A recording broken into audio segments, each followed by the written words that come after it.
Yo, yo, yo, yo. Good morning, good morning, good morning, good morning, good morning.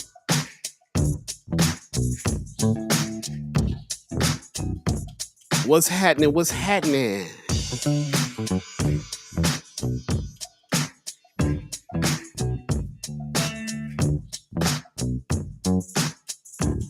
Check 1 2 1 2. Test this thing on. Hey. What's happening? What's happening? Get up, move your body.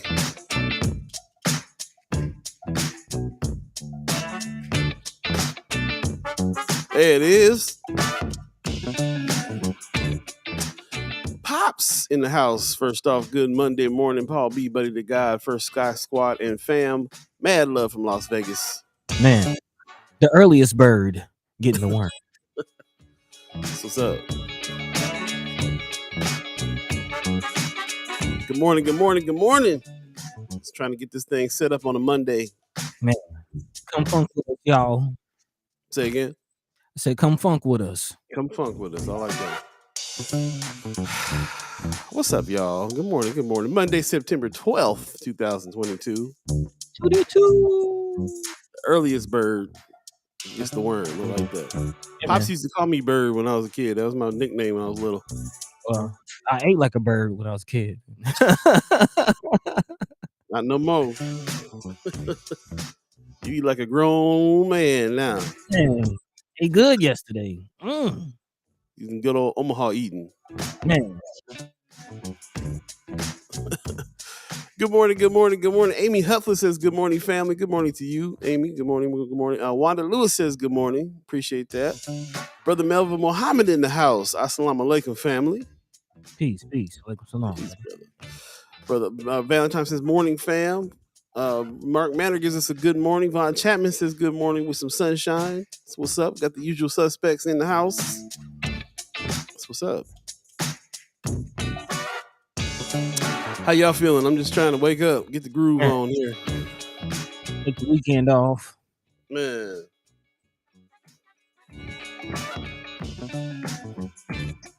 Shout out to the 630 crew. Let me know how the mix went over there on the radio channel. Hey.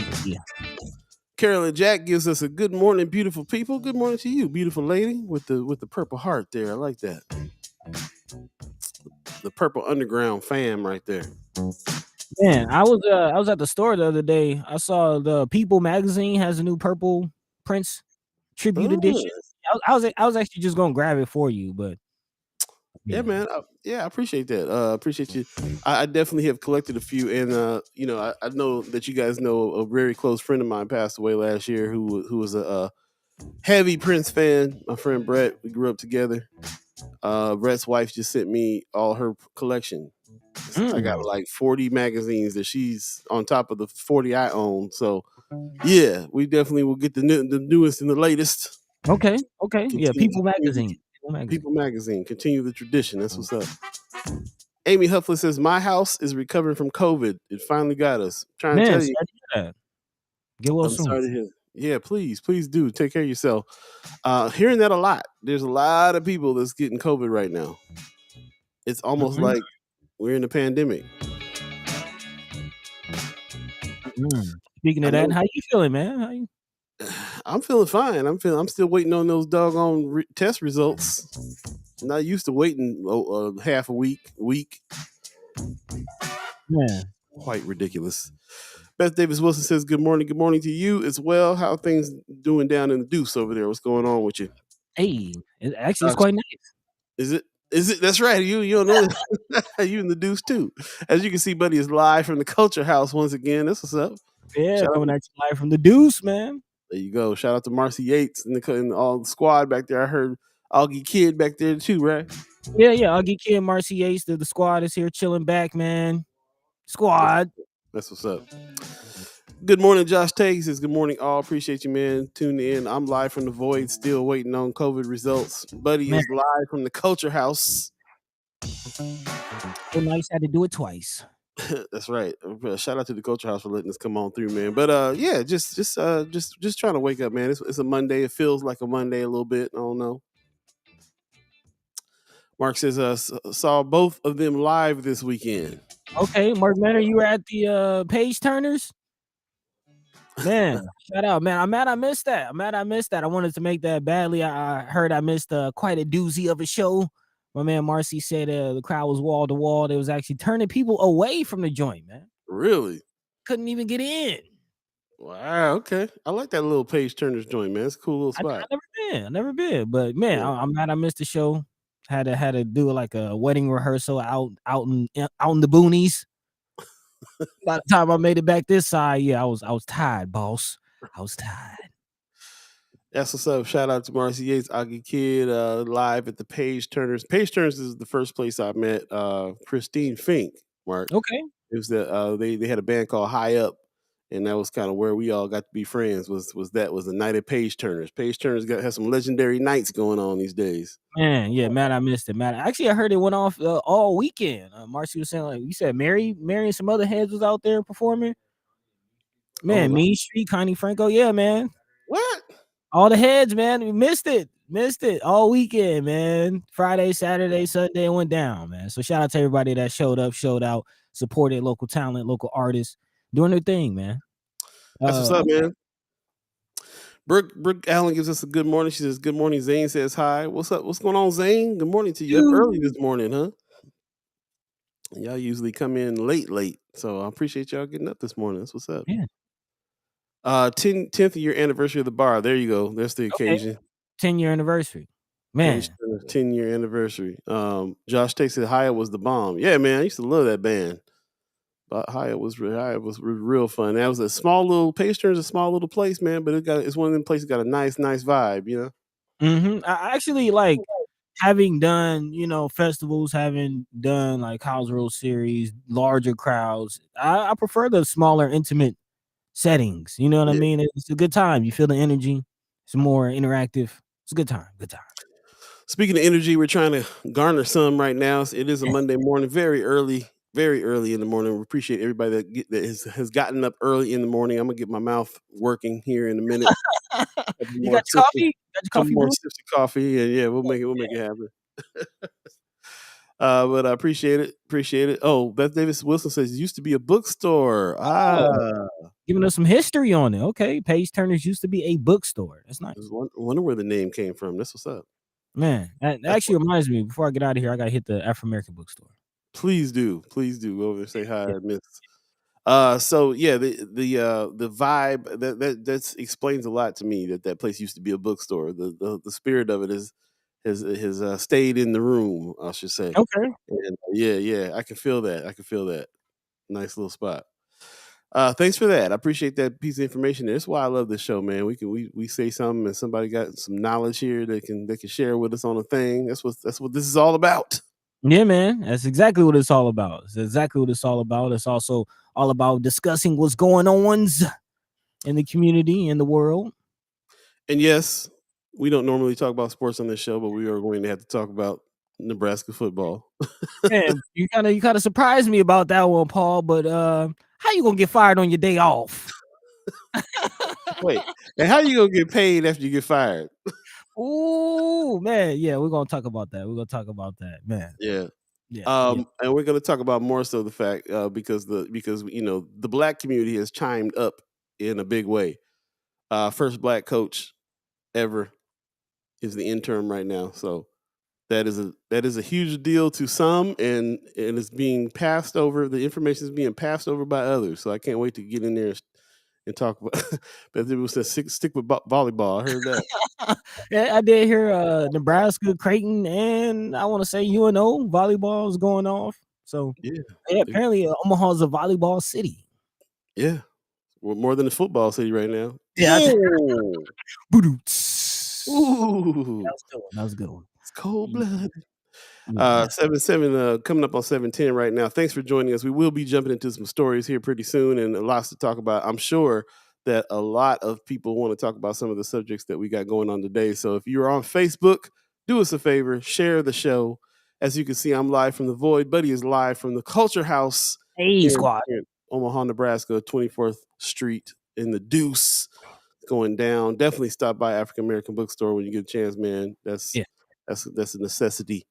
But yeah, man. Then you leaving town today, right? Is that what's going Yeah, on? man. Yeah, man. I fly out later on this afternoon, and then it's back to Atlanta to a studio session tonight. Cutting Yeah, close. man. Yeah, man. The life, living the life. I mean, I've been pretty busy since I touched down, man. Got here Thursday, had to do wedding rehearsal on Friday, had to DJ the wedding on Saturday. Went to the community state of emergency town hall on Sunday, which we will be talking about. Yeah. Big shout out to everybody that was a part of that put that together. So yeah, we'll definitely be getting into that here. And now I'm here in the morning doing the show. So it's been a pretty busy weekend for me, but I'm definitely glad to be here in Omaha. I'm definitely glad to see, who I was able to see. But it definitely looks like I'm gonna have to make a trip back here sometime soon. Most def. You better take some notes from this old dude right here, bro. Start spacing your stuff out a little bit. Give yourself a little nap time, because Man, enjoy it while it lasts. Running back to back. You got about 2-3 I'm more feeling years it. I'm feeling it. I'm feeling it. I missed the siesta fiesta. I missed it. left. Hey, Leia Keister gives us a good morning from YouTube. Rome's reviews also on YouTube over there. He's saying, "Pop life, what's the matter with your curl?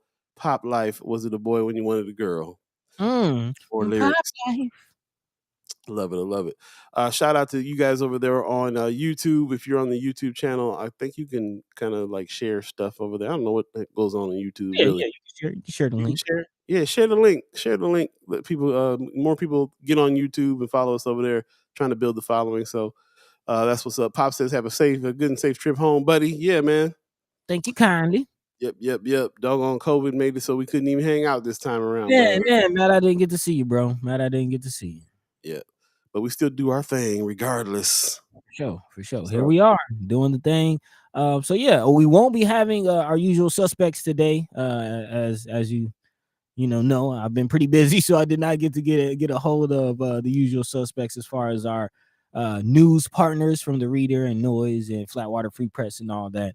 But I will say, in lieu of that, shout out to Omaha Magazine for doing a pretty extensive write-up on all of us, all of us, Flatwater Free Press, Noise, us, for Sky Omaha. We all got a little love in this article, so we will be talking about that and kind of pointing people in that direction to get the full spectrum of what's going on with our alternative news here in Omaha, man. Quite the conglomerate coming together. A lot of good work being done, as you see, as we bring on these journalists. So we'll be talking about that coming up.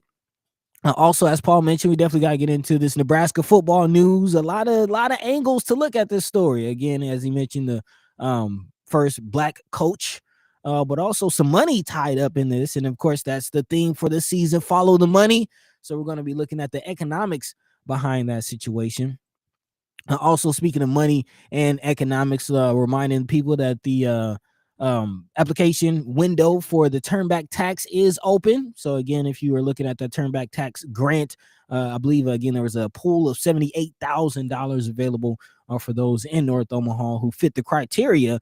So again, we're going to go back through that, and then also this is quite interesting. But of course, the Queen died. We didn't even talk about it on the day that she passed. That kind of puts things in perspective for where people are on that. So we definitely love to hear your thoughts on this situation and kind of talk about just the overall response to the passing of the Queen. Not exactly what people would expect, or maybe it is. I don't know. Love to hear your thoughts. As always, let your mind be free. Let your voice be heard. Paul B, Buddi3 Da Gawd, live from the Culxr House. Of course, Paul B is awaiting his results, still stuck in the COVID. But wherever you are, we definitely are glad that you're here with us. Appreciate you. First Sky Omaha Fresh Monday edition. Let's go. Let's do it.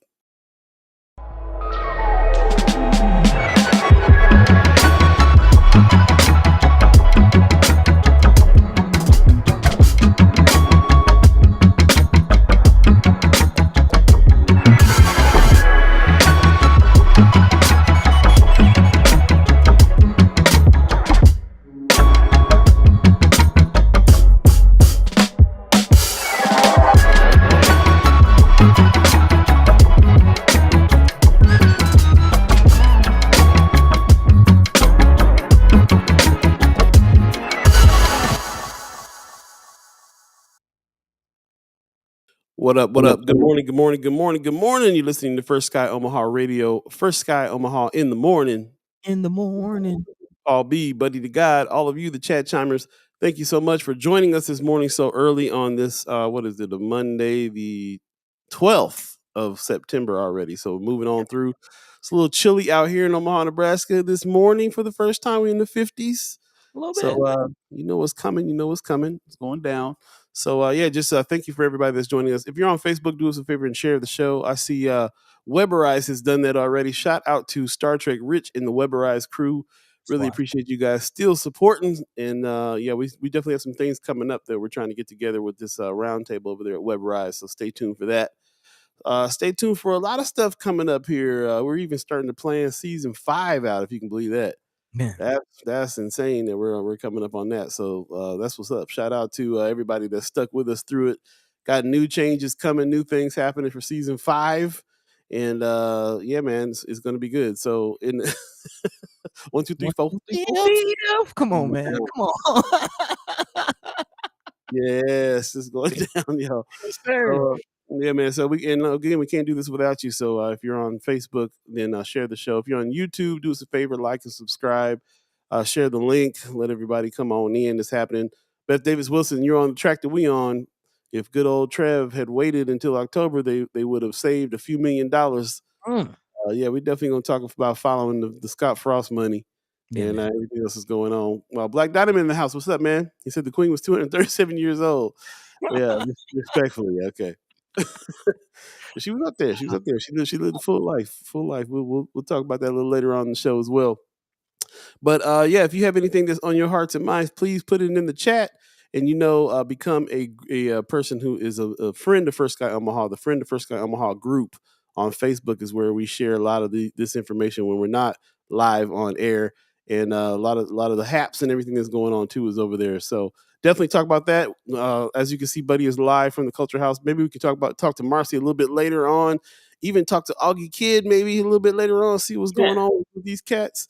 Culxr House got so many haps going on. You need a couple days just to talk about everything they got going on. So maybe we can bring Marcy back a little later. So stay tuned for that. We'll bring Marcy back on hopefully, and he can tell us about what else is going on that you can support over at the Culxr House and all that good stuff. So in between time, in the meantime, let's go ahead and jump into these stories, buddy. What's on your mind? Well, again, season 4 right here on First Sky Omaha. We are following the money. So reminding the people that the North Omaha Turnback Tax Grant is available. So we'll kick off there to get your minds churning. There are 3 different criteria that they are looking for this tax. North Omaha's 2022-23 Turnback Tax Grant application now available. The 3 criteria are: 1, a proposal that showcases important historical aspects of North Omaha. Also, to assist with the reduction of street and gang violence, and then also to assist with small business and entrepreneurship growth within defined areas around North Omaha. Again, applications are due on October 5th, so that clock is ticking. But again, big shout out to the chat chimers for letting us know the numbers on that. 78. Got a freeze up. That's a hard freeze up too. Okay, buddy, if you can hear me, you have to restart. Looks like you have to restart. Are you there? Yeah, can you hear me now? Yeah, you're unfrozen now. Yeah, that was the hardest freeze up I ever seen. You was like mid taking a bite for a minute. You hear me now? We good? Yeah, I think we good now. Yeah, go ahead. Hey, we had the whole conversation about the internet on the north side, so please bear with me. Bear with me. But yes. Again, as I was mentioning, and the turnback tax, $78,000 available, which is usually it's less than what's usually available. That amount was reduced, due to COVID-19. So again, that application is still available. Still looking for investment in the community. And as I mentioned, throughout the weekend, I had a lot going on, but I did make time to make it over to the State of the Union, our state of emergency town hall at Omaha North.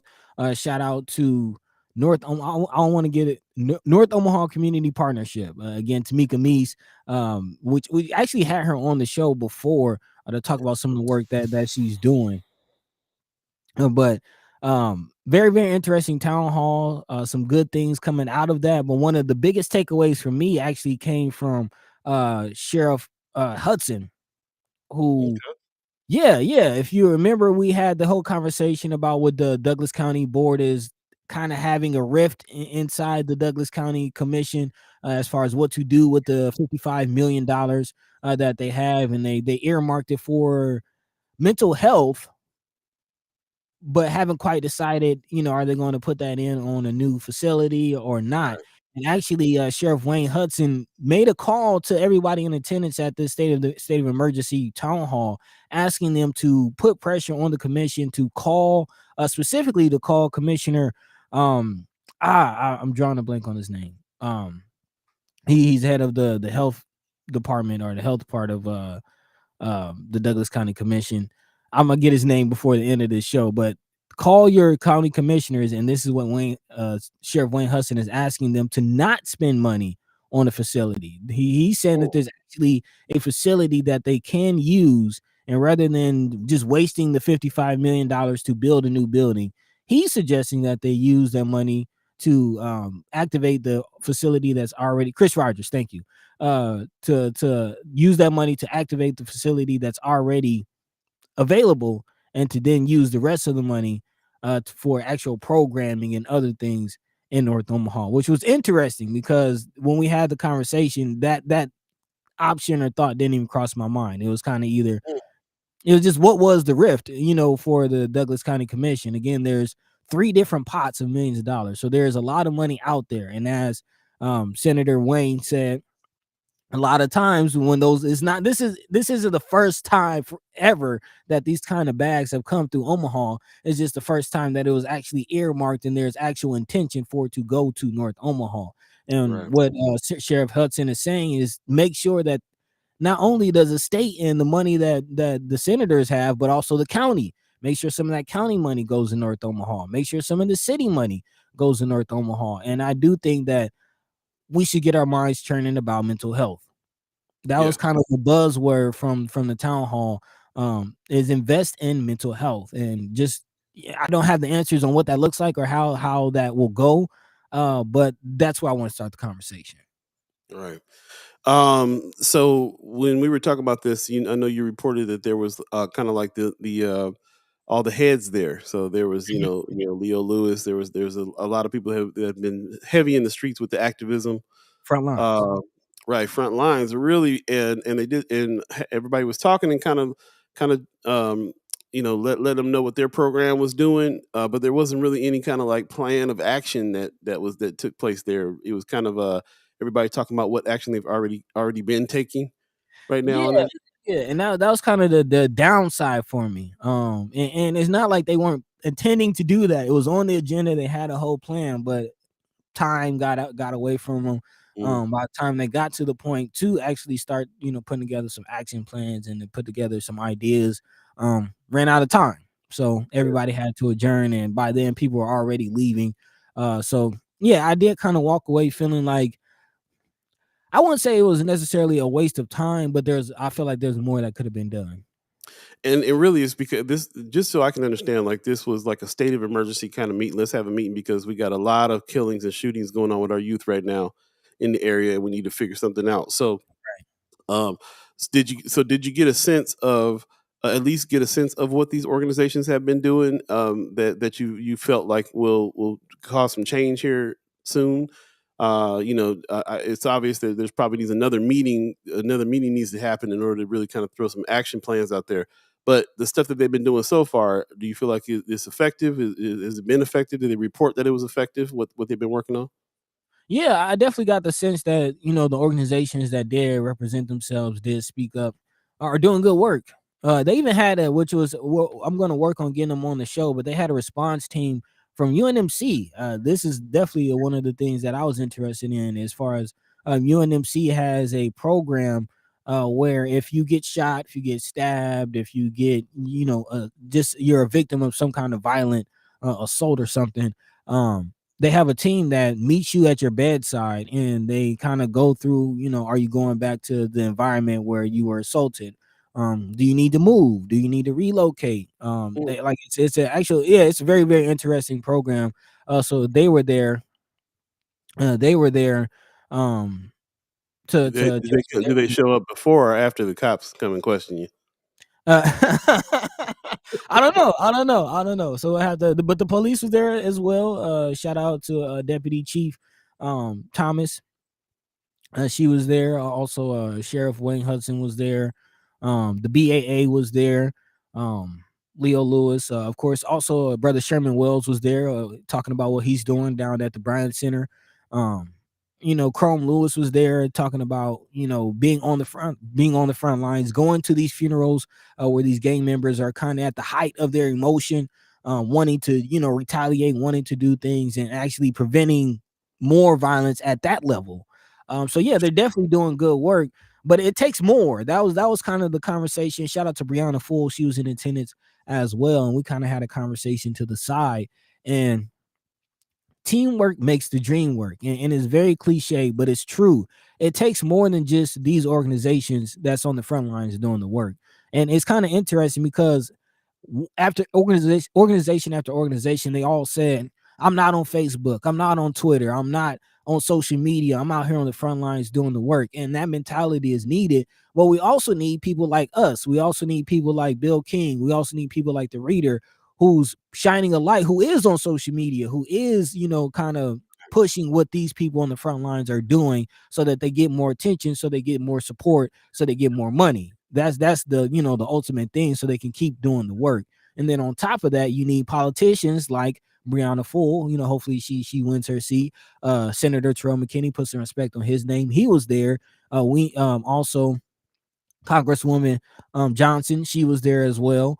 So we need all of these elements to come together in order to really effectuate change. And that's the point that I was hoping to get at that meeting that we never really reached. And Mm. again, I don't want to make it sound like I'm downing anybody who was a part of that, like it's all doing good work. But again, we just never really got to the part of putting it all together. There you go. Jumping into the chat. First of all, I'm gonna go up just a little bit. We got a good morning from Vicky Young with some sunshine. Good morning to you as well. Linda Lathan says, "Come to the Capitol at 1 on the 19th. Free Ernest Jackson." That's right. Yeah, we will be talking about that a little bit later too. It is the 12th of September, and Ernest Jackson is still not free.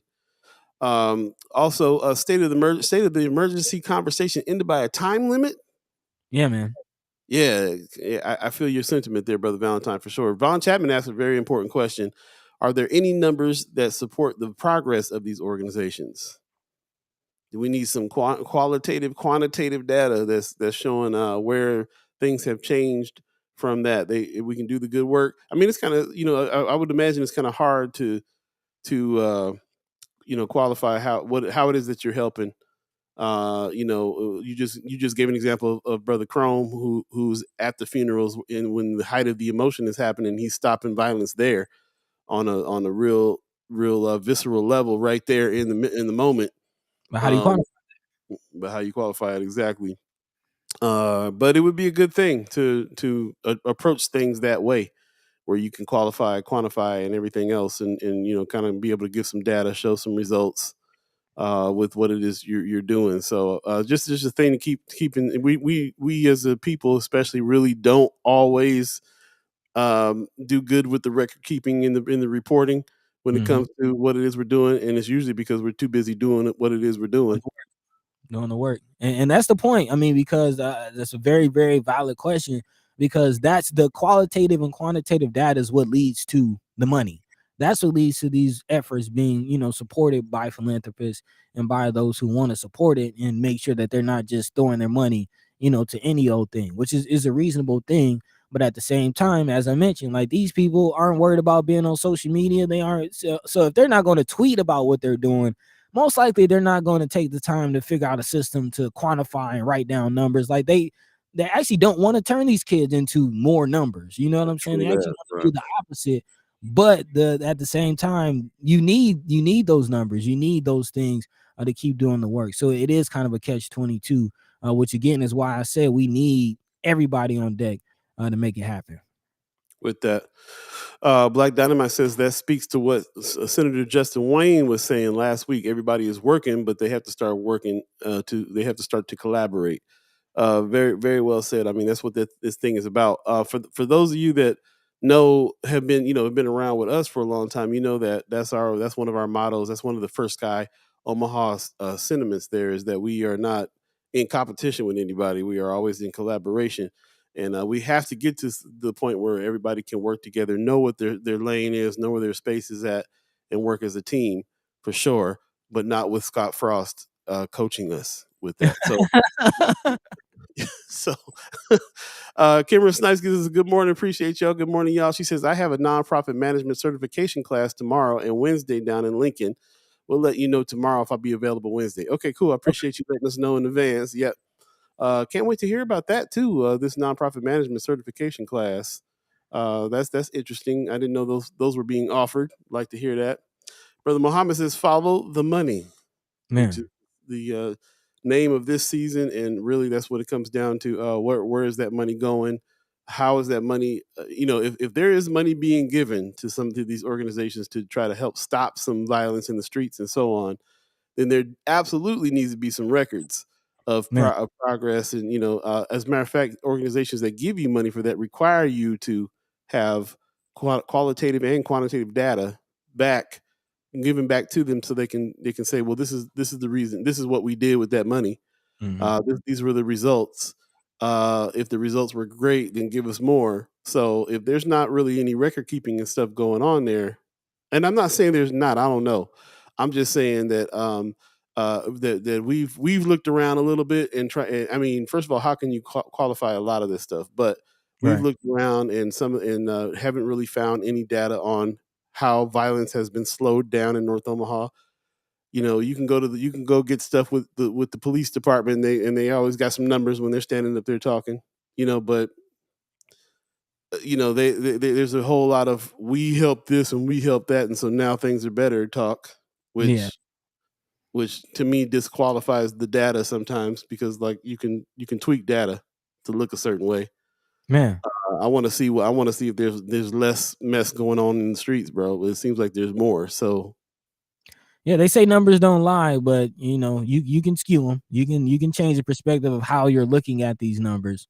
And that was kind of the thing, that was interesting. Somebody mentioned to me that the school board apparently is making it seem, because there was definitely the correlation between the violence in the streets and the violence in the schools. And a lot of mm. the beefs that might happen in schools, tend to play out in the streets. And like it's kind of it's happening in both areas. And someone had mentioned to me that the school board was kind of talking about those numbers, saying that violence is downclining and things are peachy, but we see, we have the type of weekends that we had. Like my dad was telling me when I left, he heard sirens as soon as I left to go to the state of emergency town hall, and there were some things going on while the state of emergency town hall was happening. So Right. yeah, and the interesting part is this is nothing new. This isn't the first time, there's been a gang war in our community. But the thing that's interesting to me that I've been thinking about the whole time I've been here is how small this community really Mm. is. And I didn't really get a chance to speak. I kind of wanted to more so listen at the town hall.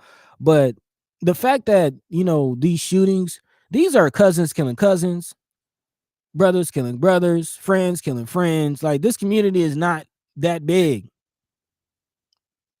We need to come together. There's no reason why we can't come together. This community is not that big. Everybody knows everybody. Now, here's something that I want to add to that though, because I remember us talking about this before, and somebody brought out, one of the chat chimers brought up that Omaha is about the same size as Atlanta. Now, if we go look at what's going on in Atlanta, then we might have some different perspective on how much stuff is really actually happening here, because we also don't want to blow up Omaha as like this is, we already had the moniker that this was the worst place in America for any black men coming up at one point, the most violent place for black men to grow up in at one point. But like, Mhm. you're right. Like, this is not just people randomly killing people on the street all the time. This is definitely situational. This is because we're in close proximity and close community. This is because we've been suffering from the redlining from that's been going on forever here. And anytime you have a big groups of people that have that are at a level of poverty that are in close proximity, you will get some violence. It's just Yeah, just what happens. We can yeah, say that same thing for Atlanta. We can say that same thing for a lot of people, a lot of places. So that's part of it too. Yes, that's why we the nonprofit organizations giving money or a philanthropy giving money to nonprofit organizations isn't always the answer, because we need to talk to grandmas and cousins and stuff like that more than we need to be putting people in programs and so on and so forth. I'd rather say give them some money to be able to do what it is they need to do. They don't necessarily need the programs all the time. They need the financial help, and then so that everybody in the house, somebody in the house can stay home, or somebody, what I'm saying, like yeah. make it so that the family is thriving more, and that will help the children to thrive more. I mean, it's kind of common sense to me, but I'm no expert, so I'm not sure. Man, but on that note, Von Chapman in the chat addressed that same thing. I don't know if you want to dive into that. It's kind of I do, another yeah, diatribe. yeah. Yeah. No, this is about a half a diatribe, so I can jump into this one right here. So he says, when preventative measures aren't taken to address poverty, crime, PTSD is the resulting byproduct.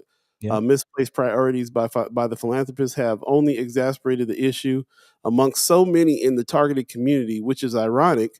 Are those who knowingly favor profit as a placebo treatment, albeit not a cure for poverty, and are also the very same philanthropists who are also major investors in monetizing the expansion of the Juvenile Justice Center, overcrowded Nebraska prisons, and the same philanthropists who are building and supporting the new mental health facilities for victims in the community they've helped to create. Damn shame.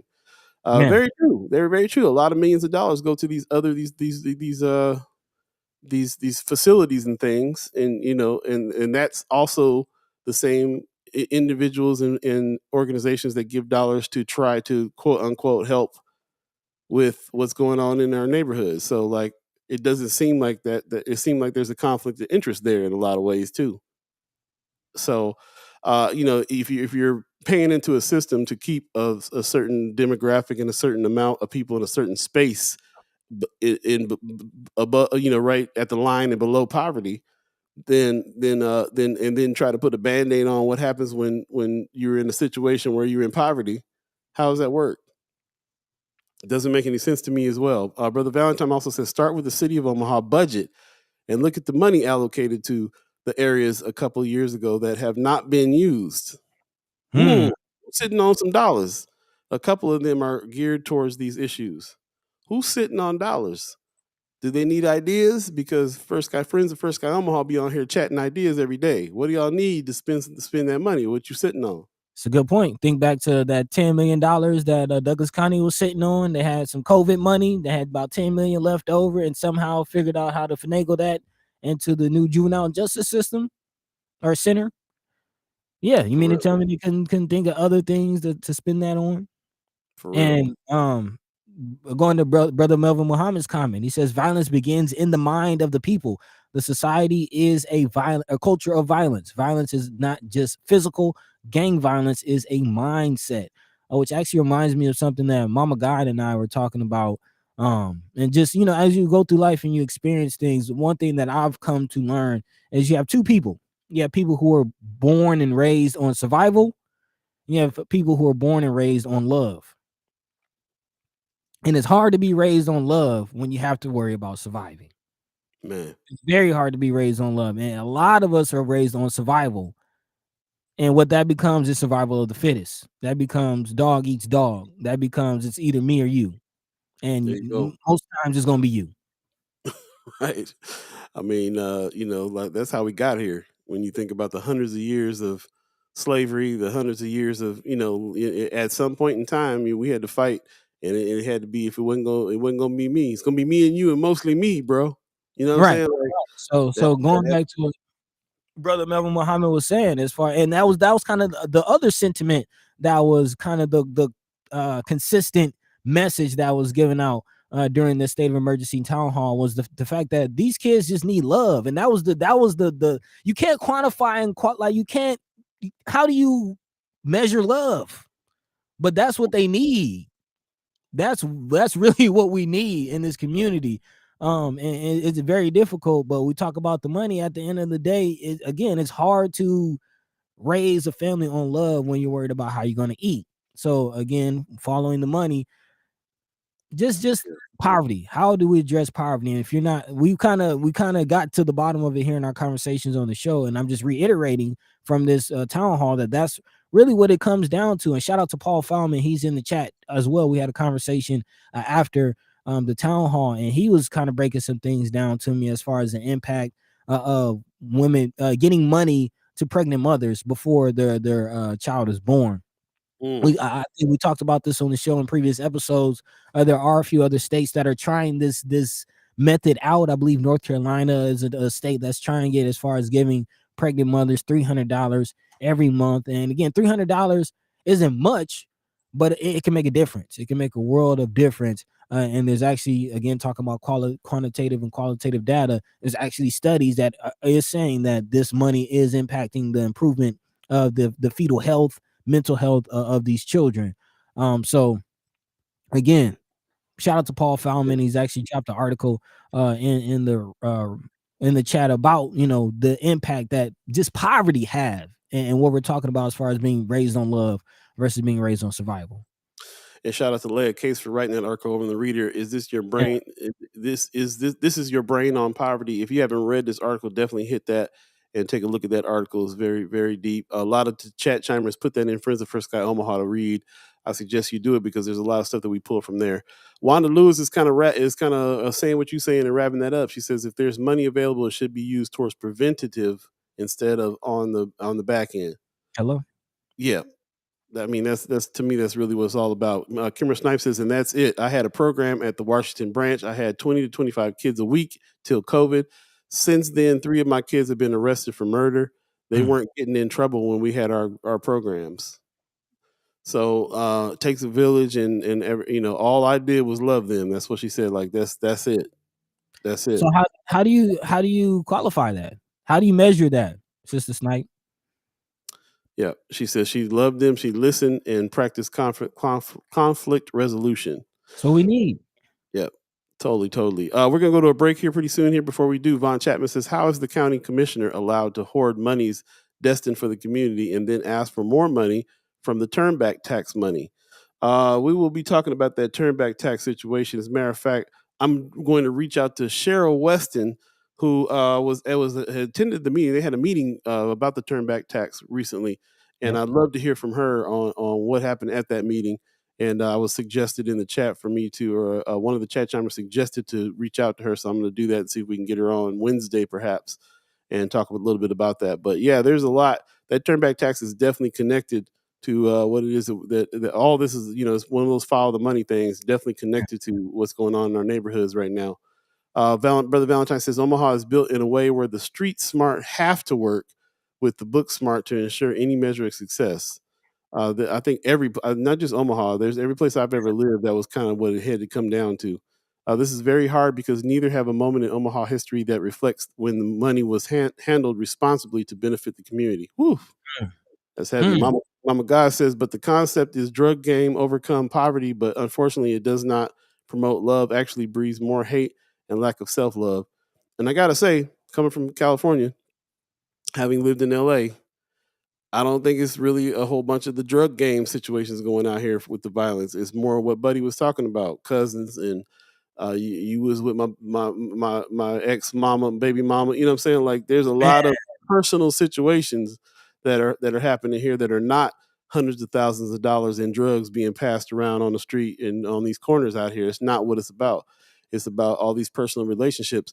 And one last thing I really want to point out too, and I wish that I had made that meeting so I can bring this point out when those brothers said they're not on social media. A lot of these beefs start on Twitter, bro. A lot of these beefs become beefs because they were talking junk on social media. If somebody can get in on social media and stop some of that stuff on that level, then it might not escalate. But I bet you there's not one shooting that's happened that didn't start with a Twitter beef or some kind of online, somebody talking some junk online. Get online and try to help stop some of this stuff. It ain't just war. It's just not just on the front. The front lines is the social media right now. Yeah. Actually, somebody did mention that, and to that point, if also these I'm in the studios, man. I'm in the studios with these kids, man. I done told you, I done seen more guns in these studios than I've ever seen in my life. And both of my fathers were in the military. I've seen more guns in these studios than I have ever seen in my life. So if you have a child that's in the studio and you think that they're like, oh, they're in the studio, they're out of the streets. No, they're bringing the streets to the studio. Straight up. Yeah, listen to the songs, look at their social media, please pay attention. And it's not the kid, and this is another thing, and I know we're trying to go to break, but this is another thing. It's not just the kids that are coming from the broken families. It's not just the kids. Some of these kids are coming from two-parent households with a silver spoon. Right. It's a cliche thing. It ain't the 80s no more. It ain't just, you know what I'm saying? It's a cliche to think that it's a bunch of real poor kids that ain't got no parents and stuff, that all this stuff is going on. It's not what's happening.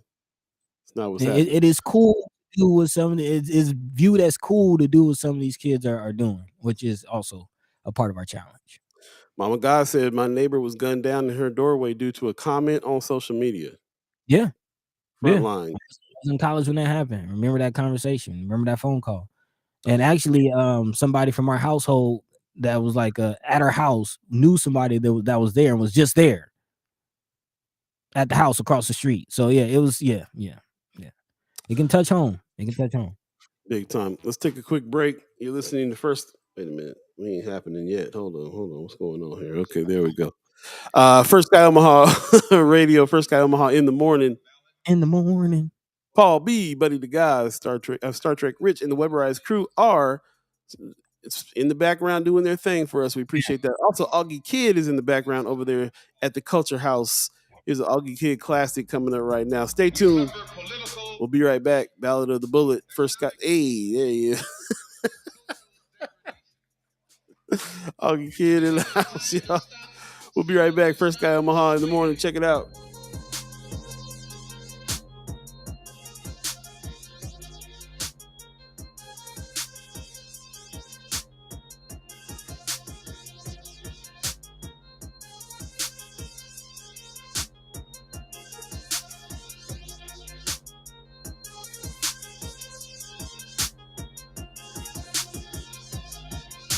The ballot or the bullet. The ballot or the bullet. The ballot or the bullet. The ballot or the bullet. Since this is the year of the ballot or the bullet, we must understand the politics of our community. And we must know what politics is supposed to produce. And we must know what part politics play in our lives. Become politically mature. Welcome back. Becoming politically mature right here on First Sky Omaha Radio. First Sky Omaha in the morning. Paul Beee, Buddi3 Da Gawd, live from the void, live from the Culxr House. Shout out to Marcy Yates and the Culxr House crew over there. Thank you very much for hosting us. As you can see, Buddy is in town, and if you're just joining us, we've been in here talking about some of the things that's going on and doing a recap of the town hall that just happened on Saturday with a lot of the heads that came out to try to address some of the violence that's going on in our communities. And we really appreciate everybody's comments on that. I'm getting people texting me saying, "I thought y'all was going to talk about football." So I guess we're going to have to jump into this Scott Frost situation. Yeah. All that's good. But what about the football? Yeah, that cracks me up. Brother Muhammad in the chat is saying, "Look at where your young people and us get the ideals in education. 5G sends radio signals, negative and positive electronic programming." It's a good question, man. Is the 5G getting us? Can't put it past. Can't put it past. We talking about radio signals, and nobody actually really knows how radio signals affect the body all the time. You never know what's happening, man. He says. He also says, "Are we using the electronics that are available wisely? Have we failed to see the hidden evil?" Yeah, I'm trying to tell you, a lot of stuff happens online first, on chats first. There's Twitter beefs that happen all the time that end up you can read articles about this all over the country. Twitter beefs is real. Rome's Review says feds don't care about drugs, they care about the guns. Sell all the drugs you want, just don't kill anyone. I don't know. I think they finding any reason to throw you in jail now, bro. Not just the guns. And they don't all the time really care too much about you killing folks if it's in your own community sometimes. At least that's my experience coming from California. Right. So tonight, Patterson said it as if economic terrorism didn't and isn't still happening. I'm like MLK when he basically said, "Don't talk to me about derivative crimes. They are born from the crimes of greater white society. Everything short of being fully reparated emotionally, mentally, economically, plus a gazillion more under this system is not but band-aids." Right. Yeah. Just trying to just barely covering the surface of a deeper wound that's not really being talked about and dealt with. So, True. Yeah, lots more to talk about this. Really appreciate this. Go back into the chat and read everybody's comments because they're very deep on this subject. A lot of really good information, a lot of really good opinions. I know that the news organizations are listening to us as well. So yeah, this is what we do it for. So you can see what the people are saying about all these things. So definitely check it out. 7:51 right now. If you believe in the concept of time, it is Monday, the 12th of September. Earnest Jackson still not free. Man, We'll be talking about a meeting that's coming up, a hearing that's coming up that we need your support for. They're still letter writing. They're still doing some things. So we'll talk about that pretty soon as well. Stay tuned. And we will be trying to bring on Marcy Yates again to talk about what's going on at the Culxr House because they got lots and lots and lots of activities. We'll save that for the Haps if he's still around. But in the meantime, between time, buddy, what's next on the agenda? Well, actually, gonna kind of continue with this, but switching to looking at the TIF situation, and just how are these two things connected as far as again the violence in our community and the wide range or the wide investment that we're seeing in TIF projects from the city. What does this investment mean? Why do these kids, need love? Why do they need to be reminded that they are loved? Because they see that people aren't investing in them. That's why we care about this TIF conversation so much, because it's like the TIF thing is real because the lack of investment in real dilapidated, real what's the word that they're using? The blighted Area, right? Yeah. Like people who are actually living in blighted areas, it means life or death. And yet we still have these multi-million-dollar, projects that are using this blighted thing, this blighted designation to invest in other areas other than where it needs to be an investment. And these kids see that, you know what I mean? So again, this latest situation going on, I believe Brownell Talbot, Happy Hollow Boulevard, they're looking to have another TIF project. Wait. There's going to be a TIF project on Happy Hollow Boulevard. Bridget Hadley with the city of Omaha, along with a representative from the Open Sky Policy Institute, will explore tax increment financing, or TIF. TIF has been used by the city of Omaha to help developers fund their projects, and purportedly to spur economic development. But TIF also reduces the property tax funds available for schools. I'll come learn more about the pros and cons of TIF financing and how this affects our schools and our neighborhood. So this is again a meeting that will happen in the Dundee Memorial Park area because there is a TIF project being proposed in that area, in the Dundee area, because it's, I guess, blighted. Well, we just reached the peak of the TIF abuse with that one, because I can't think of a street that's more prominent than Happy Hollow Boulevard in the Dundee area. So literally steps away from where Warren Buffett lives. Man, one of the richest men in America is being deemed blighted.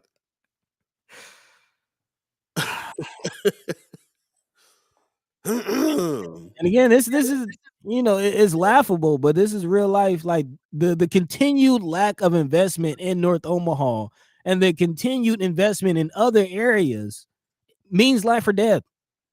These kids know that. And Michael Jackson said, "All I want to say is they don't really care about us." And then people wonder. They show these kids that they don't care about them. They continually disinvest in these kids, and then wonder why the mall gets shot up. Man.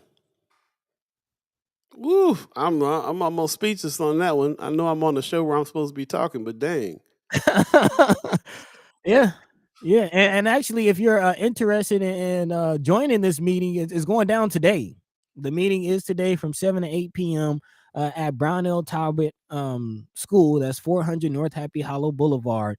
And there will be a community meeting to discuss the pros and cons of TIF financing. Here's the other thing about TIF in itself is questionable, but the problem is that if this, to me it shows, to me it opens up a whole situation. Like it's more of if an investor comes in and sees that they're going after TIF dollars, that's more of a safety net for that investor to put some money in. And then if they look and see where the location is that they're talking about, that's more of a reason for them to put some money in. Like there's so it's attached to a whole bunch of stuff, and it's no surprise that they're gonna try to use that in areas that really aren't blighted. But this is like that's all the way over the top. We just have reached the pinnacle of the TIF conversation right there. 2 doors down from Warren Buffett is now blighted, and they need TIF dollars to put some kind of something over there.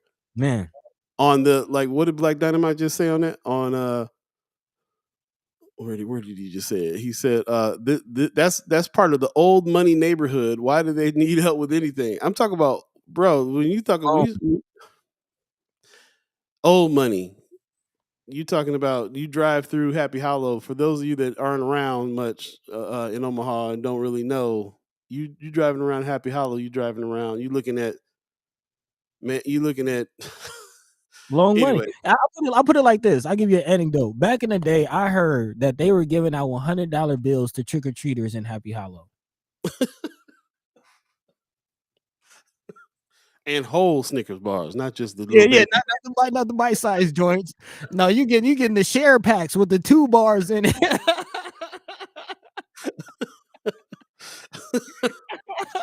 You're getting that good candy over at Happy Hollow, man. But apparently it's blighted now. I'm speechless. Von Chapman says TIF-inspired capitalism is purposely destroying the autonomy of North Omaha. TIF-inspired capitalism. When I think of capitalism nowadays, from the stuff that I've been looking at and learning, I'm understanding that capitalism right away off the bat means that somebody got to lose in order for other people to be winning. And we come from a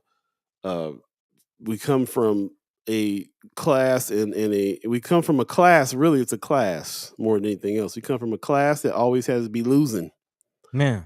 And I mean, I'm kind of speechless, man. It's like when you said Happy Hollow Boulevard, I was like, he's not. Yeah, nah. Maybe there's a north. Is there a North Happy Hollow somewhere? I don't know. Nope. Tonight, Patterson said it's an insult to the intelligence and then pressure to come up with extremely blighted designations to wade through the minefield of extreme TIF abuse. Man, I mean, I thought 72nd and Dodge when they approved TIF for the whole Crossroads project, I thought that was a reach, but and Dundee ain't too far from there. Mama Guy said, "Old money, man. That is the place where we trick or treat. Buddy, no, 6 blocks and you can go home with a full bag." They were everybody heard about that $100 bill thing, but I don't think it was really happening. Hey, it had to come from somewhere. Somebody got $100 bill. No, you know what it was? It was just us. It was just young kids like, they rich over there. They probably give out $100 bills at trick or treat. Like, you know how our imaginations be going. We think that's what rich people do. Hey, the full candy bars, that's real. That's real. There you go. Mark Manor says, I saw Willie Thiessen at Panera eating that AARP special last week, so he must be struggling. Regency is getting TIF next. Come on, man. Regency that's what I'm saying. Like that's what I'm talking about. And that's another area too. If you don't know, Regency is where the president of Omaha Steaks live. You know what I'm saying? Like that's the Regency. There are parts of this city that are incredibly rich. Warren Buffett's daughter is opening up a spot in Regency. It's going down. Kimber Snipes says she's really nice too. Maybe she'll come on the show, but then again, the mayor probably ain't having that. Who you talking about? What did I miss? One of her. You said I believe Bridget is from North O. Bridget, okay. I'm going up to try to find your comments there. Remind me what's happening. I'm kind of lost in the comments. So yeah. Anyway, Von Chapman, the black folks are the victims needed to make capitalism work. We'll get into it a little later on with this whole Scott Frost situation, but it's the Good Old Boy Network. Whatever city council member is approving these TIF projects or whoever's approving these projects, undoubtedly they're taking care of whoever's developing the projects. It's the Good Old Boy Network. Okay, maybe you were talking about so we were talking because at one point we were talking about who also got TIF dollars, and I think we were talking about Brigitte. When you are you talking about Brigitte over at Union for Contemporary Art? Because I think that they won a TIF. They got TIF dollars to do the new theater that they're building. Oh, okay, Bridget Hadley from the article about TIF. Got it. Okay, thank you. Oh yeah, okay. We'll go back and check that out. But yeah, that reminds me that there are places that a few places that won, but man, there's like a TIF alley going on that does not have nothing to do with the north side.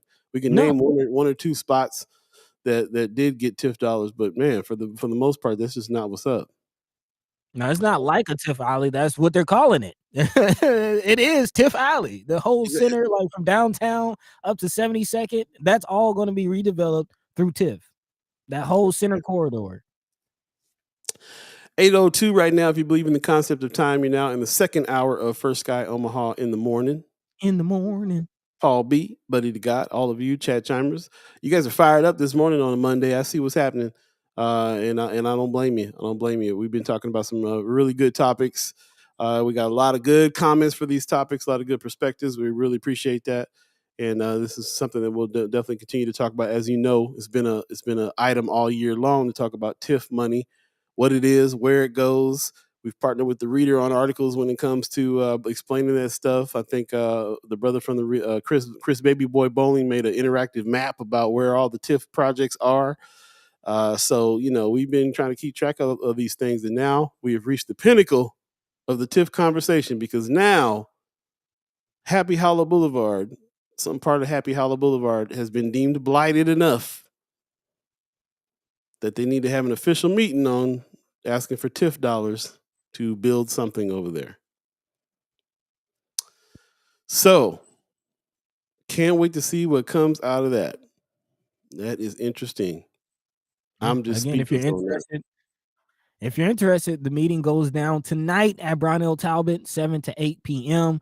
In addition to talking about the TIF situation, Douglas County Board member Jim Cavanaugh will be in attendance to talk about ARPA funds as well. So now not only do they get a TIF conversation, but they also get an update on the ARPA funds for small business grants and how business owners can qualify for those funds.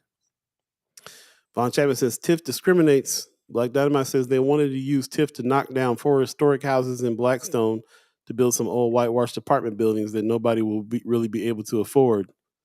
Yep. Earlier in the chat, somebody was talking about $2,500 apartments for 2. Here it is. Tanaya Patterson said that Millworks area off 12th and Cumming, which we call the North Side still. Yep. That Hello building with the yellow balconies. I know exactly when you're talking about. Little man has his skate lessons over there sometimes. That the studios to 2 bedrooms go all the way up to $2,600 in rent. Wait, what? So the buildings that are right in back of the Mastercraft building that the Webberize is at. I heard that. How much? $2,600 a month for 2 bedroom. $2,600 a month for a 2 bedroom in Omaha, Nebraska. Oh, that's not just there. It's $1,200, $1,300 for a 1 bedroom everywhere. I pay $1,100 right now for a 1 bedroom. 2 bedrooms are $2,000 something. That's ridiculous. If you have any kind of, if you're in any of these new buildings is the ones they're talking about. These new buildings, the ones that stuff is getting torn down, and the companies from another state are coming in and building apartment buildings, and the apartment buildings are going for stuff like $2,600 for a 2-bedroom.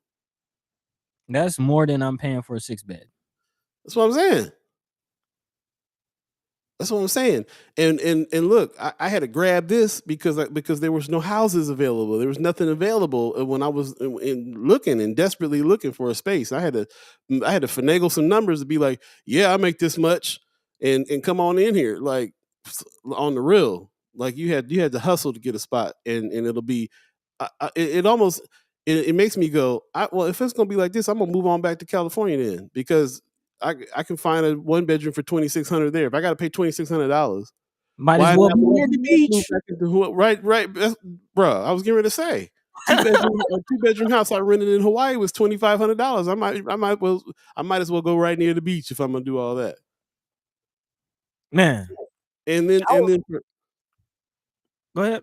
I'm just like, and then for where do you work that the pay is high enough to pay that in Omaha? Okay, so and I'm not right. So anyway, Mama God, what direction are we headed? We have to stop and ask ourselves, why are we drinking the Kool-Aid? It's straight up BS. I'm telling you, man, and I do get the sense, like, what are they preparing for?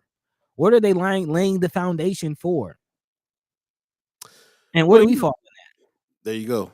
We're getting pushed out. They're trying to bring more of them in. Nebraska, it ain't for everybody. It ain't for everybody, man. Let's go ahead and take a quick break. When we come back, we'll talk about this good old boy network a little more, because they taking care of their own. Who's gonna take care of us? Ooh-wee. For Sky Omaha in the morning. In the morning. Putting it down today.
Welcome back.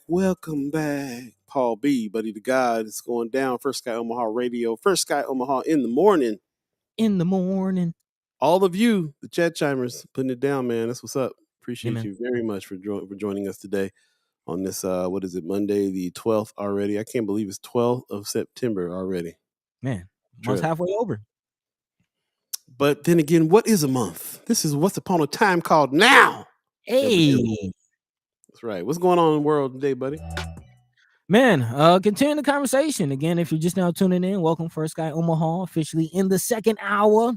Here doing the thing, Paul Beee, Buddi3 Da Gawd. All of you, the chat chimers, ghost listeners, first and last time listeners, we appreciate you. Still got the squad in the cut, chilling. My man Marcy Yates, Aggie Kid, coming at you live from the Culxr House, man. We're here on the Deuce and doing the thing, man. So big shout out to everybody joining the conversation. A name we haven't seen too much. Arena Williams coming in saying good morning, dropping some sunshine. So top of the morning to you, brother Melvin Muhammad. Same day, same.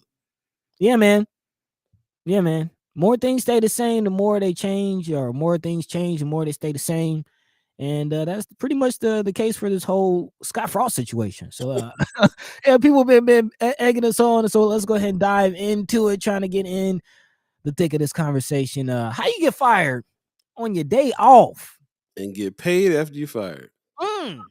Quite handsomely, might I add. That's definitely the case of good old Scott Frost, beloved Nebraska quarterback back in the glory days, part of the good old championship Husker teams. Try to come back as a head coach to help relive that. And actually, I will say that I personally was quite hopeful when he came on. He did some good things at his two previous other schools. I think he was down in Florida teaching the school, actually had an undefeated season while he was there. So things were looking good. But in good old fashion, came to Nebraska and had a 16-31 record over 4.25 seasons. Dang. Yeah, man, 16-31. Not good. I don't know about football, but that don't sound good to me. Not at all. Well, apparently you don't have to know much about football to to see what happened next. Again, the screams of fire Frost came from the student section during their most recent loss to Georgia Southern, which let's just start there. It was very interesting. We're following the money. I find it very interesting to learn that they paid this team like what 1 point something million for them to come and win. Say what? They paid this team, and I don't know the whole economics behind college football, but I just find it very interesting that they paid this team over $1 million to come in, and it was supposed to be a tune-up game for the team, but of course they lost. I know they're paying that kind of money for to bring a team into play. Well, apparently they got bags of plenty over there at UNL because Scott Frost didn't just get the boot.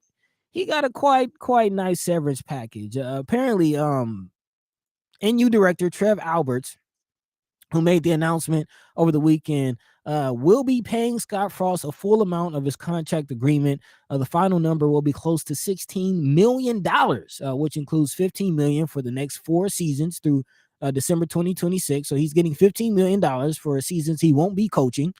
Also $5 million for each of the first 2, plus $2.5 million for both 25 and 26. So again, a total of $16 million coming his way, which is interesting because had they waited to just October 1st, so had they waited just say 2.5 weeks, that bill would have went down to about $8 million, $7.5 million. Oh, so they took care of their friend is what they did. And that's kind of the sense that I'm getting. That's the sense that I'm getting, and you kind of go back to just the good old boy network. Why hasn't Nebraska been competitive? Tanaya Patterson had a comment I had to go back to. She did it way earlier. She said, but about Frost, it's amazing how many didn't do nothing, just turning his life team around people are out there for good old boy mediocrity. Good riddance.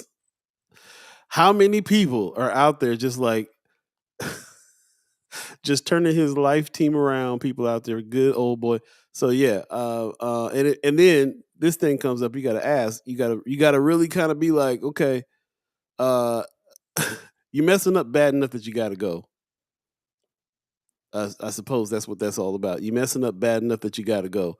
But since you're getting ready to, we're gonna make sure that you stay in some money. So we'll do it now instead of wait 3 weeks, so you can get as much as you can get. We'll still try to help you out here. Also, interesting stuff. Let's add into the fact that Nebraska University Regent Jim Pillen, who's also ran for governor. Running for governor. Yeah, it has something to do with that. Pillen had something to do with this.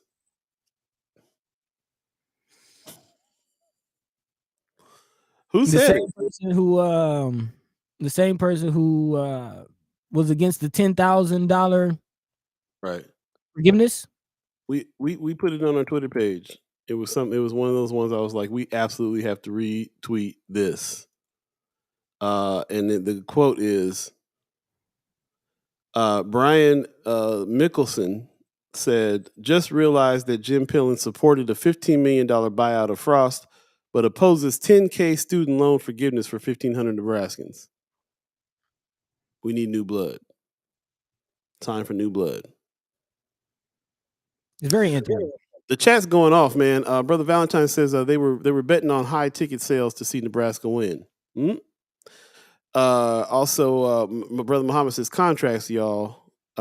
Carolyn Jack says they let Frost stay at Nebraska too long. Brother Black Dynamite's over there singing Nebraska songs. No place like Nebraska. Mark Matter said, just wanted to remind everyone that all of the Husker national championships happened while we had Democrat governors. They should be putting this money behind getting Carol Blood elected. There's an incentive. You want Nebraska to win? Vote for Carol Blood. Brother Valentine says they were betting there. Yeah, we already read that. He got a real parachute. Mama God said that's a serious payday for somebody who got fired for not doing their job right. Which is very public too. Like that's very like I can imagine the stress he was under. Like y'all better win this game. They're gonna fire me if you don't. That seat was hot. That seat was smoking. But it wasn't that hot because if firing means getting 16 mil, then the seat ain't that hot. You mean you get paid to not do the job? You still get paid to not do the job? And I find this interesting. I know we don't really talk about sports a lot here on the show, but for those who are paying attention, there was the big news recently, especially in college sports, allowing college athletes to get paid from their likeness. To be able to sell jerseys, to be able to sign jerseys, to be able to sign things, to have appearances and things like that. And there's still coaches who are pushing back against that. Yet these coaches are making money hand over fist, millions and millions of dollars each season, and they have a problem with these students who they don't have any time to work. Let's start there. Barely have time to study because they're in, having 2 and 3 a days. And they're making these millions and millions of dollars. And that just puts my mind into, okay, this school just paid $15 million for this guy to get fired. How many scholarships are they giving out? And $1 million to bring a team to practice with them. Like there's so much money in college football. It's ridiculous why they would decide that they don't want those kids, those students coming in to be able to profit on this. Only one reason, because they if you're poor, they can control you. It has something to do with them controlling these players and keeping that whole slave-like structure so that they can control them. And that's the only reason why they would be saying that, because they would actually be generating more money for the franchise if they were allowed to use their likeness and do all the things that normal, celebrities do. It's kind of ridiculous. Chat's going off. First of all, I just got to say, before we get too far out of it, I just got to say, Micky Joseph. So really, I wanted to mention Scott Frost, the firing, the fact that he's getting all this money. That's the main story. But the main story for us, and especially in the Black community, is that there's a new Black coach that is the interim. And I've been seeing everybody in the Black community chime up on that, and even find some hope in the fact that that's the case, and the fact that it's a history is being made by him being the first Black coach. They first said of any sport in Nebraska, but then Justin Wayne came in and said no, there was the first Black coach of wrestling was the first Black coach of any sport in Nebraska. Mm-hmm. But I mean, this is legendary that there's a Black coach even as interim. For Nebraska football. I'm not a Nebraska football fan. I don't really watch college ball either. I know it's very, very significant that what's the brother's name? Micky Joseph is now. So we got to talk about that. I mean, like, that's really the news. If you want to talk about what we think the news is, that's it. Yeah. As a matter of fact, I'm seeing it in the chat already. Where did Brother Valentine go? He said, that's Von Chapman. He said, let's hope that the new Black Nebraska football coach gets a salary commensurate with his experience and the salary afforded Scott Frost. That's the other thing. How much is he getting paid to be interim? Man, I mean, hopefully he does make it out of this interim situation into a full-time job. Will Nebraska hold on to him? We'll see. He has 9 games to kind of prove his case. So definitely see, I'm pulling for him. But with that, I'm glad you mentioned that because I'm still thinking about how can we get more. Brother Omar Valentine said it.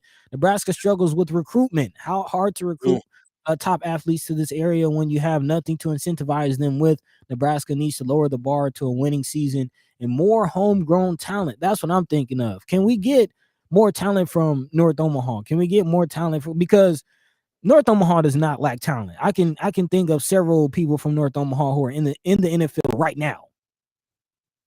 Just played this weekend from North Omaha. So don't tell me that North Omaha has a lack of talent. Why aren't they going to Nebraska? Why aren't we getting like I can think of two football players recently who are caught up in the mess that we're talking about. Ryan Grigsby just passed last year. Where would he be had he got getting looks and getting support from Nebraska? Yeah, man. That's you're right. So will this lead to more black students? Hopefully, if they keep them, I don't know. Probably not. Mama God said, so how long they gonna tolerate any losses from our brother, Coach Micky Joseph? How many of those losses are going to tolerate? Minute he loses, they'll be looking for another interim. Raina Williams says, say again. Maybe they already are. Well, I got to tell you, we're bringing this up right now because I looked in all the papers and all the news outlets about this in Nebraska, and they just simply mentioned that Micky is going to be interim. It's not. Oh, this is historic because he's the only place I've heard. This is the first time there's ever been a black coach in Nebraska was from the black community putting this on Facebook. Nobody else is mentioning this in the news. They go right to this guy is going to be interim, and they're looking for national talent for this. The immediate search has begun for national talent to come and coach. Like they're not even going to consider this cat for the job. So that's to me that is most definitely the news. And we'll see. Mama God said if he will be getting less in a few weeks if fired, I would make sure they'd fire me now. Marianne Williams says if the university had waited to fire him until October 1st, yeah, we talked about this. His contract would have been worth $6 million less. I don't get it. Also, Raina Williams has a way for you to get it. She says exactly. They took care of him because I guarantee their attorneys and accountants advised them about payout. Must be nice. Advisors, attorneys got paid. Everybody got paid for sure. Absolutely. Chrissy North says, wasn't there a black volleyball player who couldn't get a scholarship? In Nebraska, I'm not sure. Like I'm not a sports dude, so I don't know. But it could be. I mean, what I do see as not a sports cat is that if anybody wants to play sports, they got to do the same thing as anybody who wants to play music. They got to go where the industry's at. And this is supposed to be Nebraska football, but it doesn't seem to me like anybody is coming out. Not a whole lot of people are coming out of Nebraska to play football in Nebraska. They got to go to another state, another school to get looked at. You know what I'm saying? Like I've been here long enough to have heard about some people that got recruited and went to Nebraska and is shining right now. But that's not a common story at all. It's not common enough for a non-sports guy to I haven't seen it. Sean McCarthy says in Albert's statement, he said Joseph would be the intern for the full season, so I think he'll get 9 games. Yep. So, Rose Review says talent from North Omaha don't want to go to a racist school state, like straight up. I mean, UNL, to their credit, was trying to change some policies and stuff 6 months ago to a year ago in order to because they recognize that they got some stuff they got to fix over there, or else they're not going to retain talent. Pete Ricketts fought them on that, fought them on those changes that they were making. Brother Muhammad, black and white issue. Black and white is the issue, unfortunately. Black Dynamite says if he has a winning record, he'll get the job. How come I got to say maybe to that statement? Maybe he will. Let him win all 9 games. Don't think about it. But the real thing is your point of your story is about this good old boy network where a person can have a bunch of mediocre activity go on and be tolerated for a long period of time. Yeah. So let brother lose half the games. And remember, again, Scott Frost was a former Nebraska Cornhusker player, and that's also what I'm getting at. It's not just it's not just the coach. These boosters continuing to pay to have their nephews and sons, help them live vicariously, relive the good old days vicariously through them, Word. rather Like than actually talent, changing some lives. right. Like Dynamite says, Nebraska is big on state recruitment, but they recruit the guy from Cozad, Nebraska. There's a funk. There's a funk, Nebraska? No, FUNK. I didn't know that. Yeah, there really is. There's about 36,000 people there. That's it. But yeah, small town Nebraska, rural area, good, all American cats. You know what I'm saying? I'm sure that there's a lot of those there. Not, I'm just it's an anecdote. I don't know if it is or not. Marion Williams says, big shout out to Senator Megan Hunt for getting the pay for play bill passed so that Nebraska athletes can get paid for the use of their name and image. So, Yeah. so that was one that passed, and now they can. And it would be interesting to see who voted against that. It would. It would be. Brother Valentine says, one red flag for me is the relationship or lack of between Nebraska athletics and current or former black athletes working in North Omaha. A couple of them are working in sports on the high school level.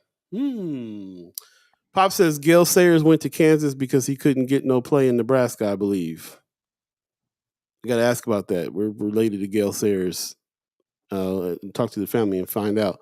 Black Dynamite says maybe is definitely the word, Paul. Maybe. Yeah, maybe he'll get the job. Maybe.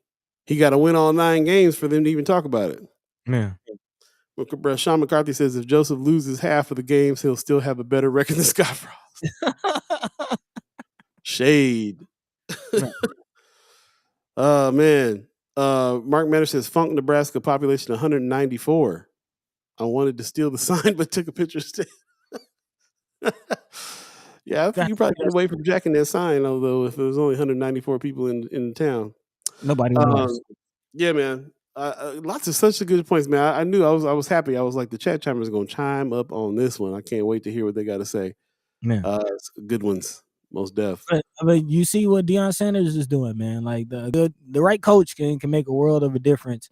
So we'll see. Well, Deion Sanders is a coach. See, I didn't know nothing about it. What? Yeah. Deion, man, prime time. He's coaching at Jackson State, who actually just put the whooping on my Rattlers. But we're not gonna talk about that. Yeah, Jackson State is making a lot of noise and putting a thorn in a lot of coaches' sides as far as the recruitment. He actually made a lot of people mad because he recruited the number 1 receiver, like the number 1 receiver in the country. Like the player recruited to like the Florida States, the USCs, like all the big name schools, Alabama, like all the big name schools were looking at him. And he said, forget y'all, I'm going to a HBCU. It definitely changed the game. But yeah, it changed the game. A lot of top talented college students or high school students are looking at HBCUs now because of that. So yeah, it's a whole history between race and college sports, and it's a very, very interesting conversation. Man, it's funny. Not being a sports dude, I have been seeing Deion Sanders in the news a lot. Like he's been doing a lot. He's very active social media, and I'm like, man, it's Deion Sanders back from the day, back in the '90s. Deion Sanders, I was like, what's he doing these days? Okay, this is what he's doing. He's coaching and killing it. Pop says, did you say that you did not know that Prime Time was a coach? Yeah. Pops, we need to have an intervention. Not a sports dude, bro. Not a sports dude. Did not know he was a coach. Know who he is, though. I'm not a sports dude. Know who Deion Sanders is. He was a huge figure back in the day, man. Huge. There you go. I mean, that's the kind. That's when I use myself as a example of this, because if I know Prime Time, if you're so big that the non-sports dude knows who you are, then you big. You're doing big things. So that's what's up. So I'm glad he's doing big things now. I love to hear that kind of stuff. Players that made good later. You know what I'm saying? Man, and the interesting part is, Deion was actually applying and trying to coach for Florida State, the school that he went to, his alma mater. He went to Florida State, was a star at Florida State, helped them win championships and everything, try to come back and coach. And that's, look at that dynamic. Look at that. You got Scott Frost, who comes to Nebraska and gets the job and gets a whole severance package. And then you got Deion Sanders, who can't. Scott Frost can get the job, but Deion Sanders cannot go to Florida State and get a job. He has to go to the HBCU to get a job. That's the good old boy network I'm talking about. They will take care of their own. I'm glad he did. Now he's part of the good old black network. So there you go. There you go. There you go. 8:30 right now. If you believe in the concept of time, you're listening to First Sky Omaha Radio. First Sky Omaha in the morning. In the morning. Paul B, Buddi3 Da Gawd. I'm live from the void. He's live from the Culxr House down there on the Deuce. Shout out to Marcy Yates and everybody who is at the spot now, the squad, Aki Kid, everybody who's chilling. I'd love to hear from them and see what they got going on, because Culxr House got so many events going on. We definitely need to talk about it as we get closer to the Haps. And get your Haps together too. I know it's only Monday, so we won't have an extensive Haps, but there is stuff going on that we need to talk about, like this hearing coming up about Earnest Jackson for sure.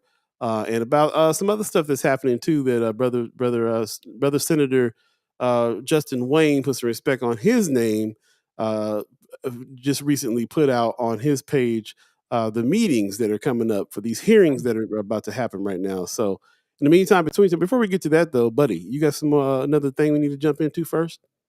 We can go ahead and take a break, but when we come back, we'll talk. Actually, I want to hear from you about this Omaha Magazine article. Again, shout out to all of our partners. We did not, we're not able to schedule them today, but did kind of want to talk about your experience and just let people know about this article on the whole alternative news conglomerate that's out now. Again, Omaha Magazine, showing some love. So yeah, with that. Stay tuned. We'll be right back. First Guy Omaha in the morning. In the morning. Oh, yeah. Don't you touch nothing.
Welcome back. Hey. Listen to First Sky Omaha Radio, First Sky Omaha in the morning. In the morning. Wanted to give a shout out to rest in power to Brother Bernard Shaw. He was the first CNN, first chief anchor over at CNN of the African American diaspora. He passed away. This pioneer led the world's first 24-hour television news team and covered history in the making, including the 2000 presidential election and the first Gulf War live from Baghdad in 1991. Rest in power, Mr. Shaw. So I just wanted to shout that out, brother who's started doing a lot of the work that here we are doing the same kind of work. Broadcast journalism, man, speaking the truth to people as much as you can do under the circumstances of CNN. But when he started, CNN back in the day was a little bit more of a news organization than it was than maybe it is today. But he was a pioneer for it. So shout out to Bernard Shaw and rest in peace and love to his family for sure. In the meantime, between time, we are back, and we're gonna jump into this article, the Omaha Magazine. How many of y'all subscribe or read or check out Omaha Magazine? I'd like to know. I'm putting it out there to the chat chimers. You guys pay attention to Omaha Magazine at all? Let us know. Let us know. It's been I thought it was just a magazine, but apparently there's a long legacy with this magazine. It's been a magazine for a long time. And they have several things that they branch off with. They got like a hotel version. They have the Encounter magazine where they feature people. I think, Buddy, you were in Encounter at one point, right? Yeah, I mean, I used to write for Omaha Magazine and Encounter a while ago, but yeah, I was actually featured in episode. My man Marcy Yates been featured in several Omaha Magazine Right. articles, and so yeah. But they've been around for quite some time, man. Shout out to Todd and the family over there. Yeah. Mark Manor says I read it. Okay, that's what's up. Yeah. Anybody else? Anybody else check out Omaha Magazine? They had an article in there about news, and I'll let Buddy tell you about it. They definitely, I'll tell you about my experience. They definitely hit me up and wanted to know a lot about what it is that we were doing here. So shout out to them for this article. Buddy, want to give them the recap? Yeah. This is really an article looking at just the work that the conglomerate is doing and why we like to feature our partners on this Monday episode. And in light of being able to have their journalists come on, I wanted to talk about this article. Actually, shout out to Sean McCarthy for writing this. Actually, he just dropped that link in our chat. So big shout out to you. But yeah, this is basically shining a light on all of our partners, man, from Flatwater Free Press all the way down to Noise, the Reader. They're all getting some love, and just kind of looking at the new model we're going for as far as nonprofit news, and shout out to all the nonprofits that's behind, all the news organizations that's helping as well, because a big part of what we're doing here is trying to have a voice and not have I'll kind of step back. Why are we here? Why does First Sky Omaha exist? Because we all know that major conglomerate news outlets have a certain voice, and let's be honest, they are steered by donors. They are still not donors, but sponsors. They are steered by the ad money that they get, and if in some way, shape, or form, if any of the news impacts the companies who are advertising in their mediums, then it's not a good look, and there's actually some conflict. But with this new model, again, there are nonprofit organizations out there who do just want to see news. And there's been situations where organizations have actually called out the very programs or foundations who are funding them, just to prove, again, that there are ways and avenues for these organizations to say what it is that they need to say and still get funded. So that's kind of what this article is about, looking at, organizations like Flatwater Free Press who are doing the work, Noise who are doing the work, the Reader, us who are all trying to do the work and give a voice to the voiceless. And that's essentially what this article is talking about. Sean, if I'm missing anything, please let me know. And I would love to hear your take on it, Paul, as being featured in the article. Yeah, I was happy that they included us in there. I think there's definitely an ecosystem going on here where there are individuals that are writing first of all, news is always been a thing that had a slant to it, and it's not. I don't think it's just corporate, or I think that there's a lot to it. There's a lot to it. It was enough for me to be irritated at news about, especially my community, my streets around me, that I was living at and not seeing, the story that they were trying to tell. They like they like to paint a really bad picture of North Omaha all the time. That's where, I guess everybody's just getting killed on every street in North Omaha, which is not our experience. Not true. There's definitely a slant. It's definitely a racial thing. It's definitely and it's not always corporate. Sometimes it's racial because they think they're appealing to the masses with their message, and they think the masses is white America. So a lot of times we there's a certain slant that happens when they're reporting on stuff that happens in our community. I got tired of that. We decided to start the morning show so we can read between the lines of Omaha World Herald and all these other news organizations, and really kind of talk about what's actually happening in our communities and give people the ability to be able to do that. And there's a lot of things that have come after that really, that went that direction. Even the Reader was a magazine, was a newspaper that talked about culture before the pandemic happened. That's all it was. Pandemic happened, and there was a shift. There was a shift in real news. I think this is the reason why too. Like I talk to John Houston all the time, and he admires the stuff that we were trying to do with the morning show at Mind and Soul, and this is part of the reason. Like he was already heading this direction of like, now we got to talk about the issues here, and it can't just be about who's playing at the slowdown this weekend. We got to talk about the issues. So he made some moves to bring on some real reporters and finally get the reader to the point at which he has always dreamed it to be, a place that has some real truth going on, local journalism, keeping track, watchdog stuff, talking about the issues, talking about disparities, giving a voice to the voices, and so on. So there's a big movement that's happened there. Really, really, am proud of our part in it. There's also, questions because of the fact that we found a model to use some grant dollars in order to be able to do this. There's a lot of grant dollars out there. Some of them have agendas, some of them don't. We only pick the ones that don't have the agendas.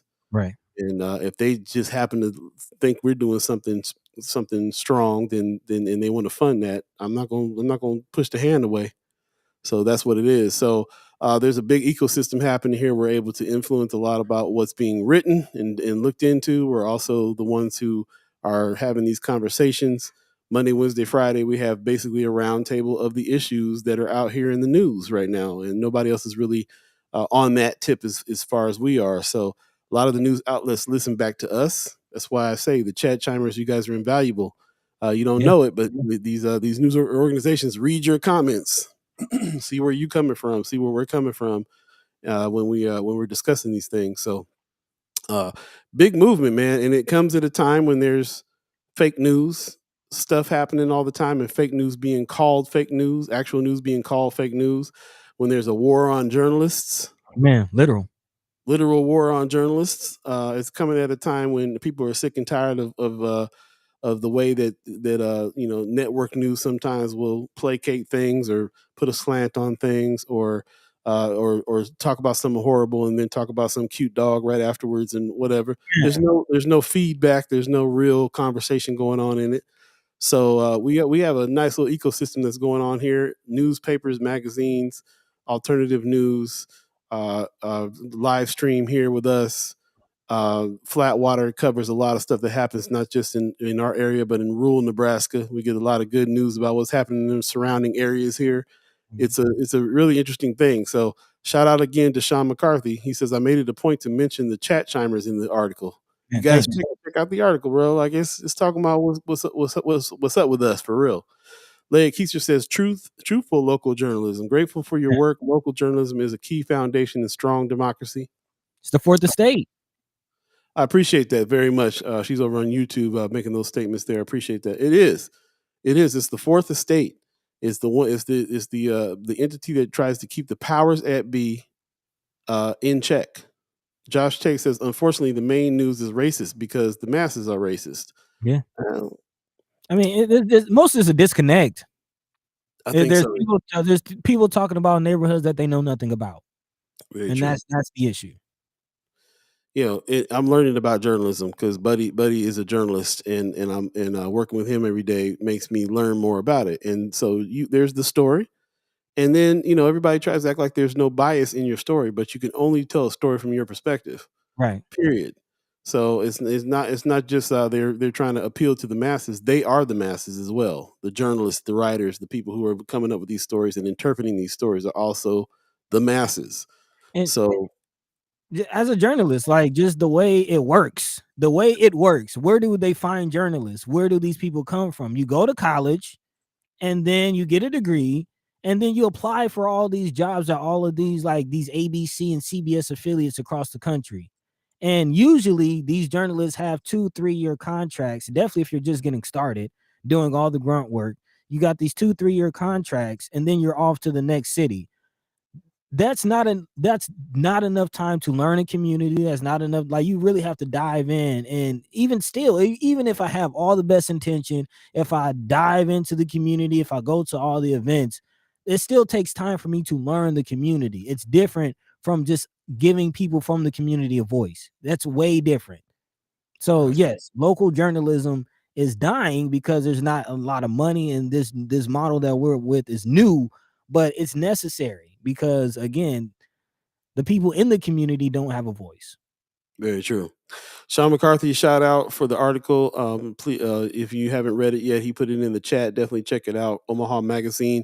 I'll be honest, you guys aren't really known for a whole lot of diversity. So we really, really appreciate you including us in this article and including the chat chimers and really kind of seeing what's up. One of the first time I ever really felt represented in Omaha Magazine, so I appreciate it. And hopefully that'll continue on. They need to give you more assignments, apparently.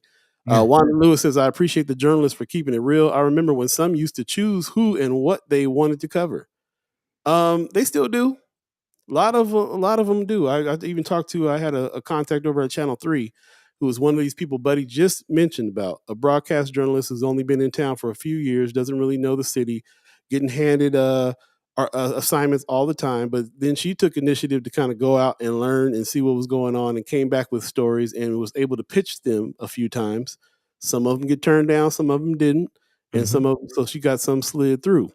And I was hoping that relationship would continue, but she's off to the next city now, just like you said, after she's been here 3 years. Man. So, yeah, man, it's messed up. Black Dynamite says that explains why the people on the news change so often. Yeah. Yeah, 2-3 year contracts. That's it. That's rough. That's really rough. I think I covered everybody in the chat here. I did want to answer a question that Brother Black Dynamite asked. He says, kind of speaking of this, do we know, is the Black News Network's channel still running? Oh, yeah. And that's kind of interesting because as soon as I got to Atlanta, that was one of the first connections that I made, actually linked up with the studio where the Black News Channel was broadcasting out of. Also, my alma mater, Florida A&M University, was actually a part of creating the Black News Channel. So there are some channels that, pun intended, that we can network through to get that. But it is kind of dormant. It's not quite out, but I believe Paul's cousin just bought him. Brother Allen. Yeah, Byron Allen, my cousin. That's funny. Byron Allen just bought it, and now I think and they're wrapping it up with the griot. So if you guys remember, Leah Keister, I'm dropping that in there. Oh, I'll put it over on YouTube for you. From what I understand, they're wrapping that up with the griot. So if you guys remember, we use the griot a lot when we're reporting about the Black community on a national level. We use the griot. They've been really, really, really good on that. And now they're getting ready to get an infuse. They've already gotten this infusion of money and stuff like that because of Byron Allen. And so I believe that the Black News Network that he purchased is getting ready to get wrapped up with the griot. And that's why Griot TV just launched and so on and so forth. So definitely check that out. The GR, they spell it GRIO, the Griot. So definitely check them out. And we're trying to keep our eye on what Byron Allen is doing and keep our eye on Black News, Black News Network in general. Yep. And trying to tap in with it and get what we're doing a part of those efforts and kind of team up. There you go. Brother Muhammad said he's out. He said, "Yo, duty calls. Nice chatting with you. Peace be with you and your families. Peace to you, my brother. Peace. Appreciate you very much." You okay? Good. Leah Keister got the link there. So yeah, definitely check the article out. I think it's pretty interesting article for sure. And I love the shout outs to First Sky Omaha and the chat chimers. That's what's up. Yeah, man. Meantime, between time, you want to go through a lightning round, or is it time to bring the brothers on? What do you want to do over there? Well, actually, we did pretty good on our timing in our articles. I only have one last article to kind of go through. Let me just ask: do we care about the Queen dying? Is that a harsh question? Is that? I think the point is that it's complicated because we have to remember that she represented colonizing a whole lot of people of color's homes and places. She wears I just read an article about a diamond that she has, the biggest diamond in the world, called the Stars of Africa. And just really represents living in opulence on the backs of other countries in that way. So there's gonna be a big shift popping off, man. on that. I think a lot of the royal family are getting rid of their titles and all kinds of stuff. Meghan Markle in there shaking things up. We now have a king instead of the queen, so they're continuing on with this monarchy. But for the most part, there's a lot of countries that are celebrating right now because they've been under the thumb of the British rule for a long, long time, and we got to really kind of acknowledge that too. So it's never good when anybody passes away, but I don't know. I don't know how everybody feels about it. I do have to question though when I see folks whose home countries have been colonized and they're crying about it. I'm like, say what? So what say you? Leave it to the chat. How do you feel about the situation? Is it a thing of education? Do you not know what the Queen did? What what's really going on there? I'm not sure. I had to share this picture real quick. Okay, all right, let's put that up real quick. I saw this. Yeah. Have you seen this? I haven't seen it. No, what does it say? So this pin here that the Queen is wearing. Here's a close up of the image. And under the foot of this angel is supposed to be the devil. And the devil is black. There you go. So yeah, we're trying to be not too ugly about it, but nah, we ain't really tripping on this. I mean, of course, it's definitely condolences to the family, and it's not easy losing a mother, and I wouldn't wish that on anybody. Right. But she did live a full life, 115 years old, and she wasn't 115. She did live a full life. She did live a full life, and she did represent. I'll say this, man. You looking for the lost treasures of Africa? Most of them are in the Vatican or in London. I was gonna say, man, countries need to go get their stuff out of the museum now while it's up in arms. Pull a Killmonger. The Killmonger. What did we call it earlier? The Killmonger. The Killmonger Act. The Killmonger Act of getting your stuff back out of the museum, British Museum. Somebody, I got sent a meme by the owner of Tiny House that was like, in a few years, can we dig up her bones now and put it in and sell it to a museum? and the song in the background is playing. It's okay when you do it. When I do it, it's a problem. Whatever I'm saying. It's funny. Von Chapman got a funny statement too. He says, historically speaking, you're not supposed to say anything negative about the dead unless it's good. She's dead. Good. Oh, dang. Pop says, I'm currently not one of her subjects, so I take a hard pass on talking about her passing. There you go. That's the thing. That's the reason why we didn't bring it up when it happened that day. Just nothing to really say about it. But I will say that a lot of people are chiming up now, like, why are you? It's the colonized mind thing that we're about fighting here, is what it is, and it's kind of very apparent, like it's one of these things that is really a bright light shining on whose mind is still colonized. If you're crying over the Queen, then you ain't woke yet. That's the only reason why we're bringing it up on First Sky Omaha. That's what it is. You ain't got to be ugly about somebody dying, but no. But if your mind is still colonized, if that's how you're approaching that. Hey, you're judged by your works and deeds. My cousin sent me a meme of the character Samuel Jackson played on Django, hugging her and crying. Oh man. There's 7 minutes left in this thing. I'm all for that, man. Let's yeah. That's what you want to get to the Haps, man, and get Brother Yates over for a minute and you want to holler at us, Marcy? It's time to talk about what's going on. It's probably going to be all Culxr House goings on today because we're at the Culxr House. Marcy Yates is in the house. Let's bring him over and talk a little bit about what's going on, man, and see what's happening, man. You can just throw him on your mic real quick. Yeah, there you go. Yeah, that's cool, Marcy. Yeah, man. And let's talk a little bit about what's going on around here at the Culxr House. They got so many events happening and stuff like that. First, before we get there, though, definitely want to talk about the hearing that's coming up with Earnest Jackson. It's actually next week. We were talking about it being this week. Let's see. Just want to make sure that I got the right information here on that. There's letter writing and all kinds of stuff going on right now. Earnest Jackson commutation pardon hearing is happening Monday, the September 19th.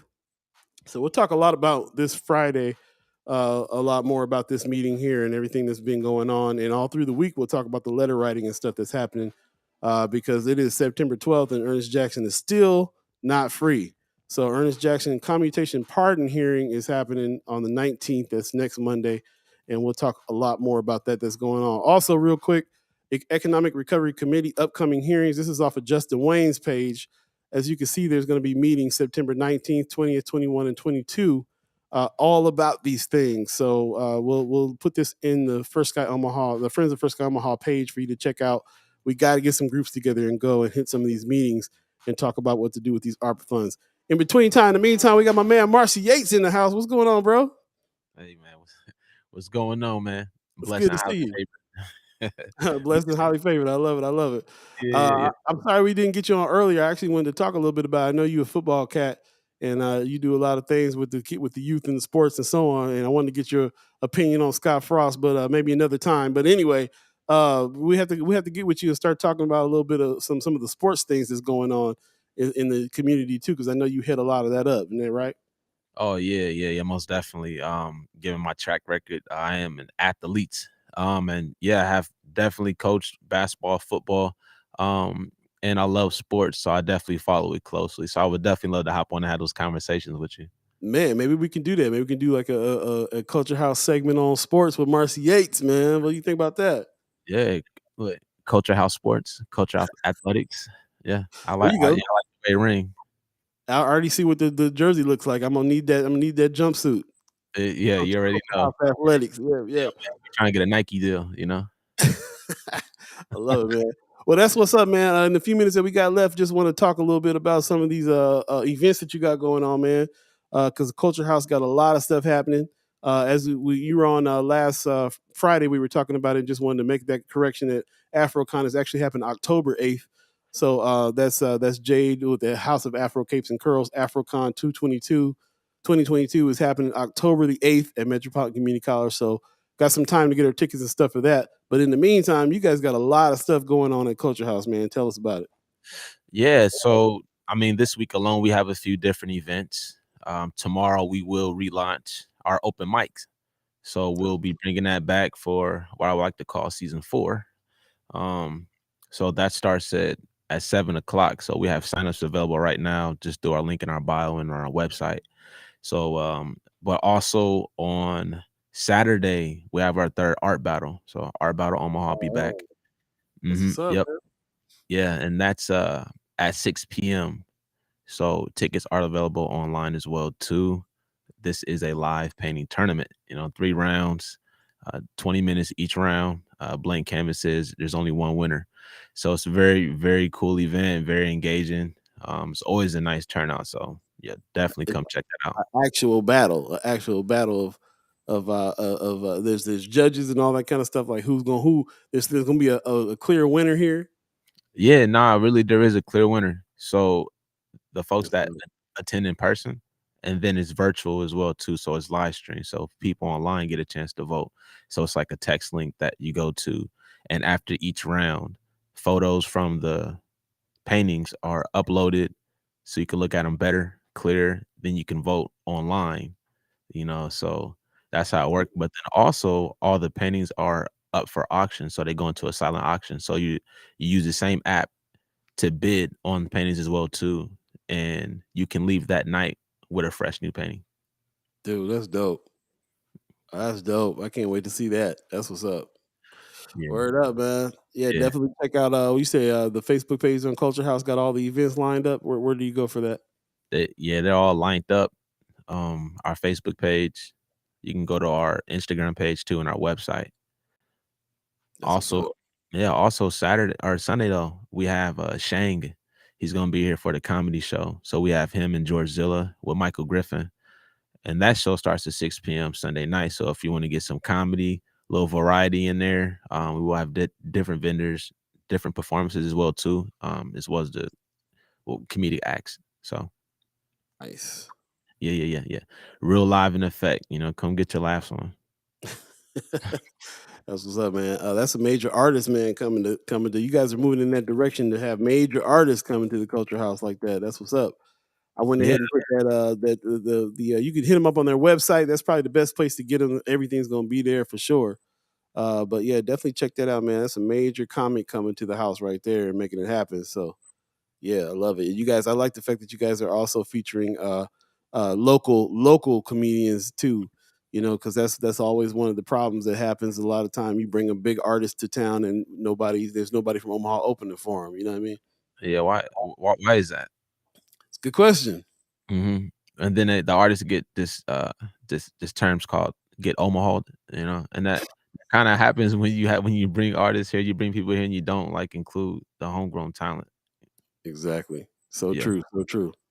There was one more that I saw, man, that I'm really, I'm personally about is the Culxr House Poetry Club that you got going on here. Youth poetry, ages 14 to 18. I think that's a good point at which those kids are able to really kind of, if they can start expressing themselves between the ages of 14 and 18, then they'll be expressive all their life. So I really am about this event you guys got going on here. When is this one happening?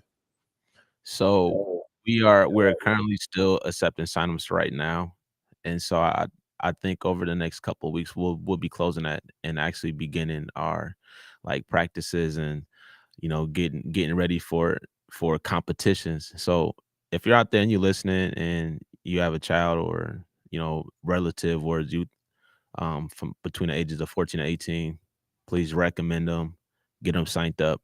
Again, we are trying to compete citywide, win state championships. So earlier this year, right, I had the opportunity to be a judge for the Lighter Than a Bomb state competitions.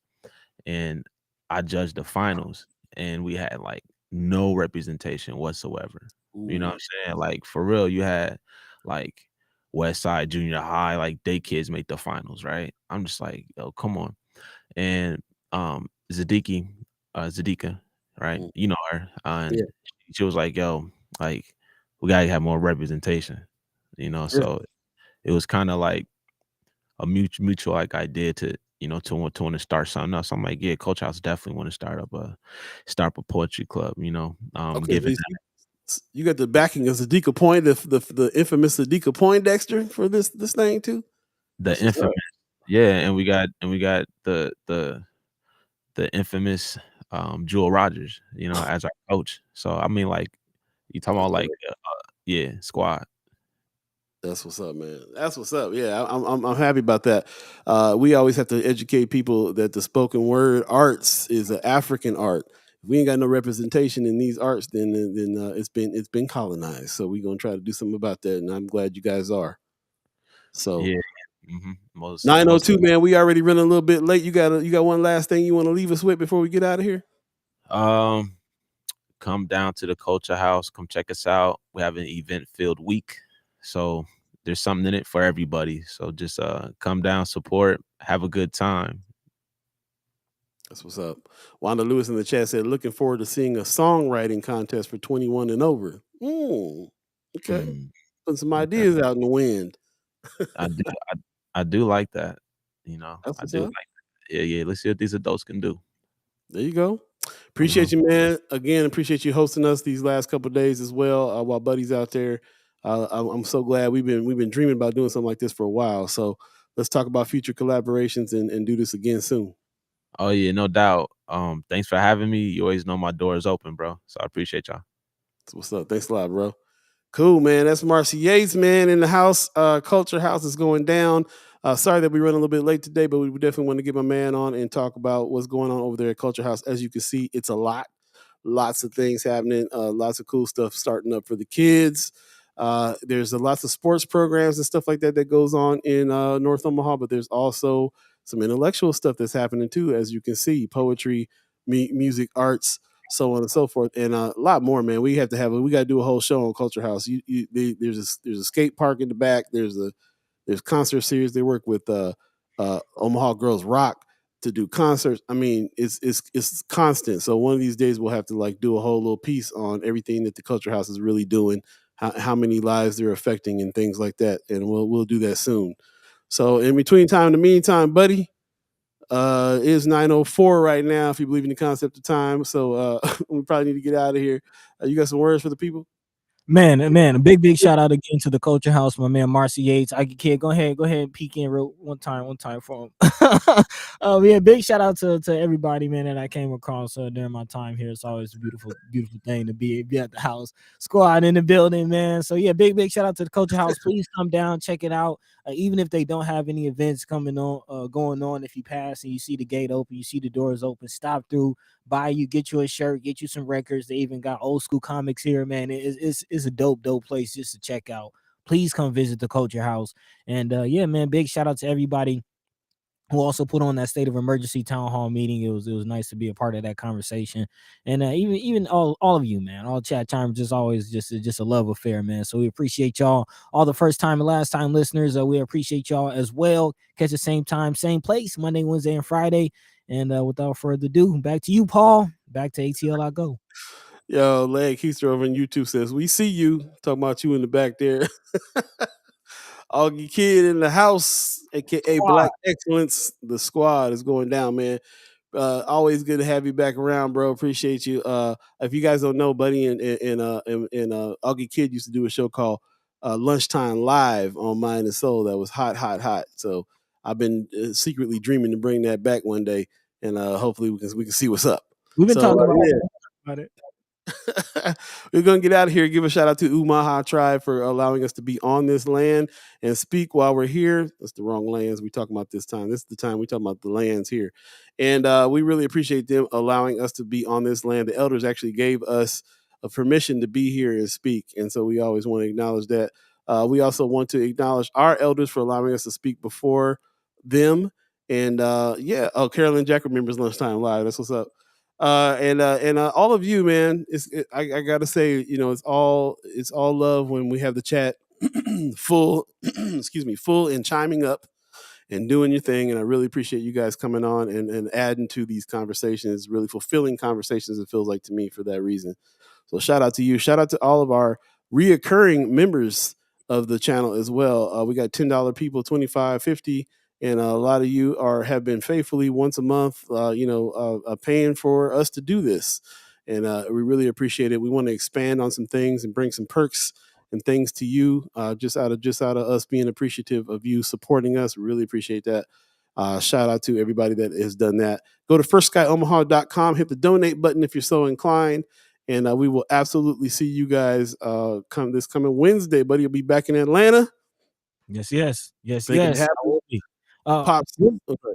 Really quickly before we get out of here, I don't know if you mentioned it, but I have to remind the people we did not get to talk about it, but we will talk about it leading up to next week. It is going down. Earnest Jackson Commutation and Pardon Hearing will happen next week. Again, Earnest Jackson Commutation and Pardon Hearing.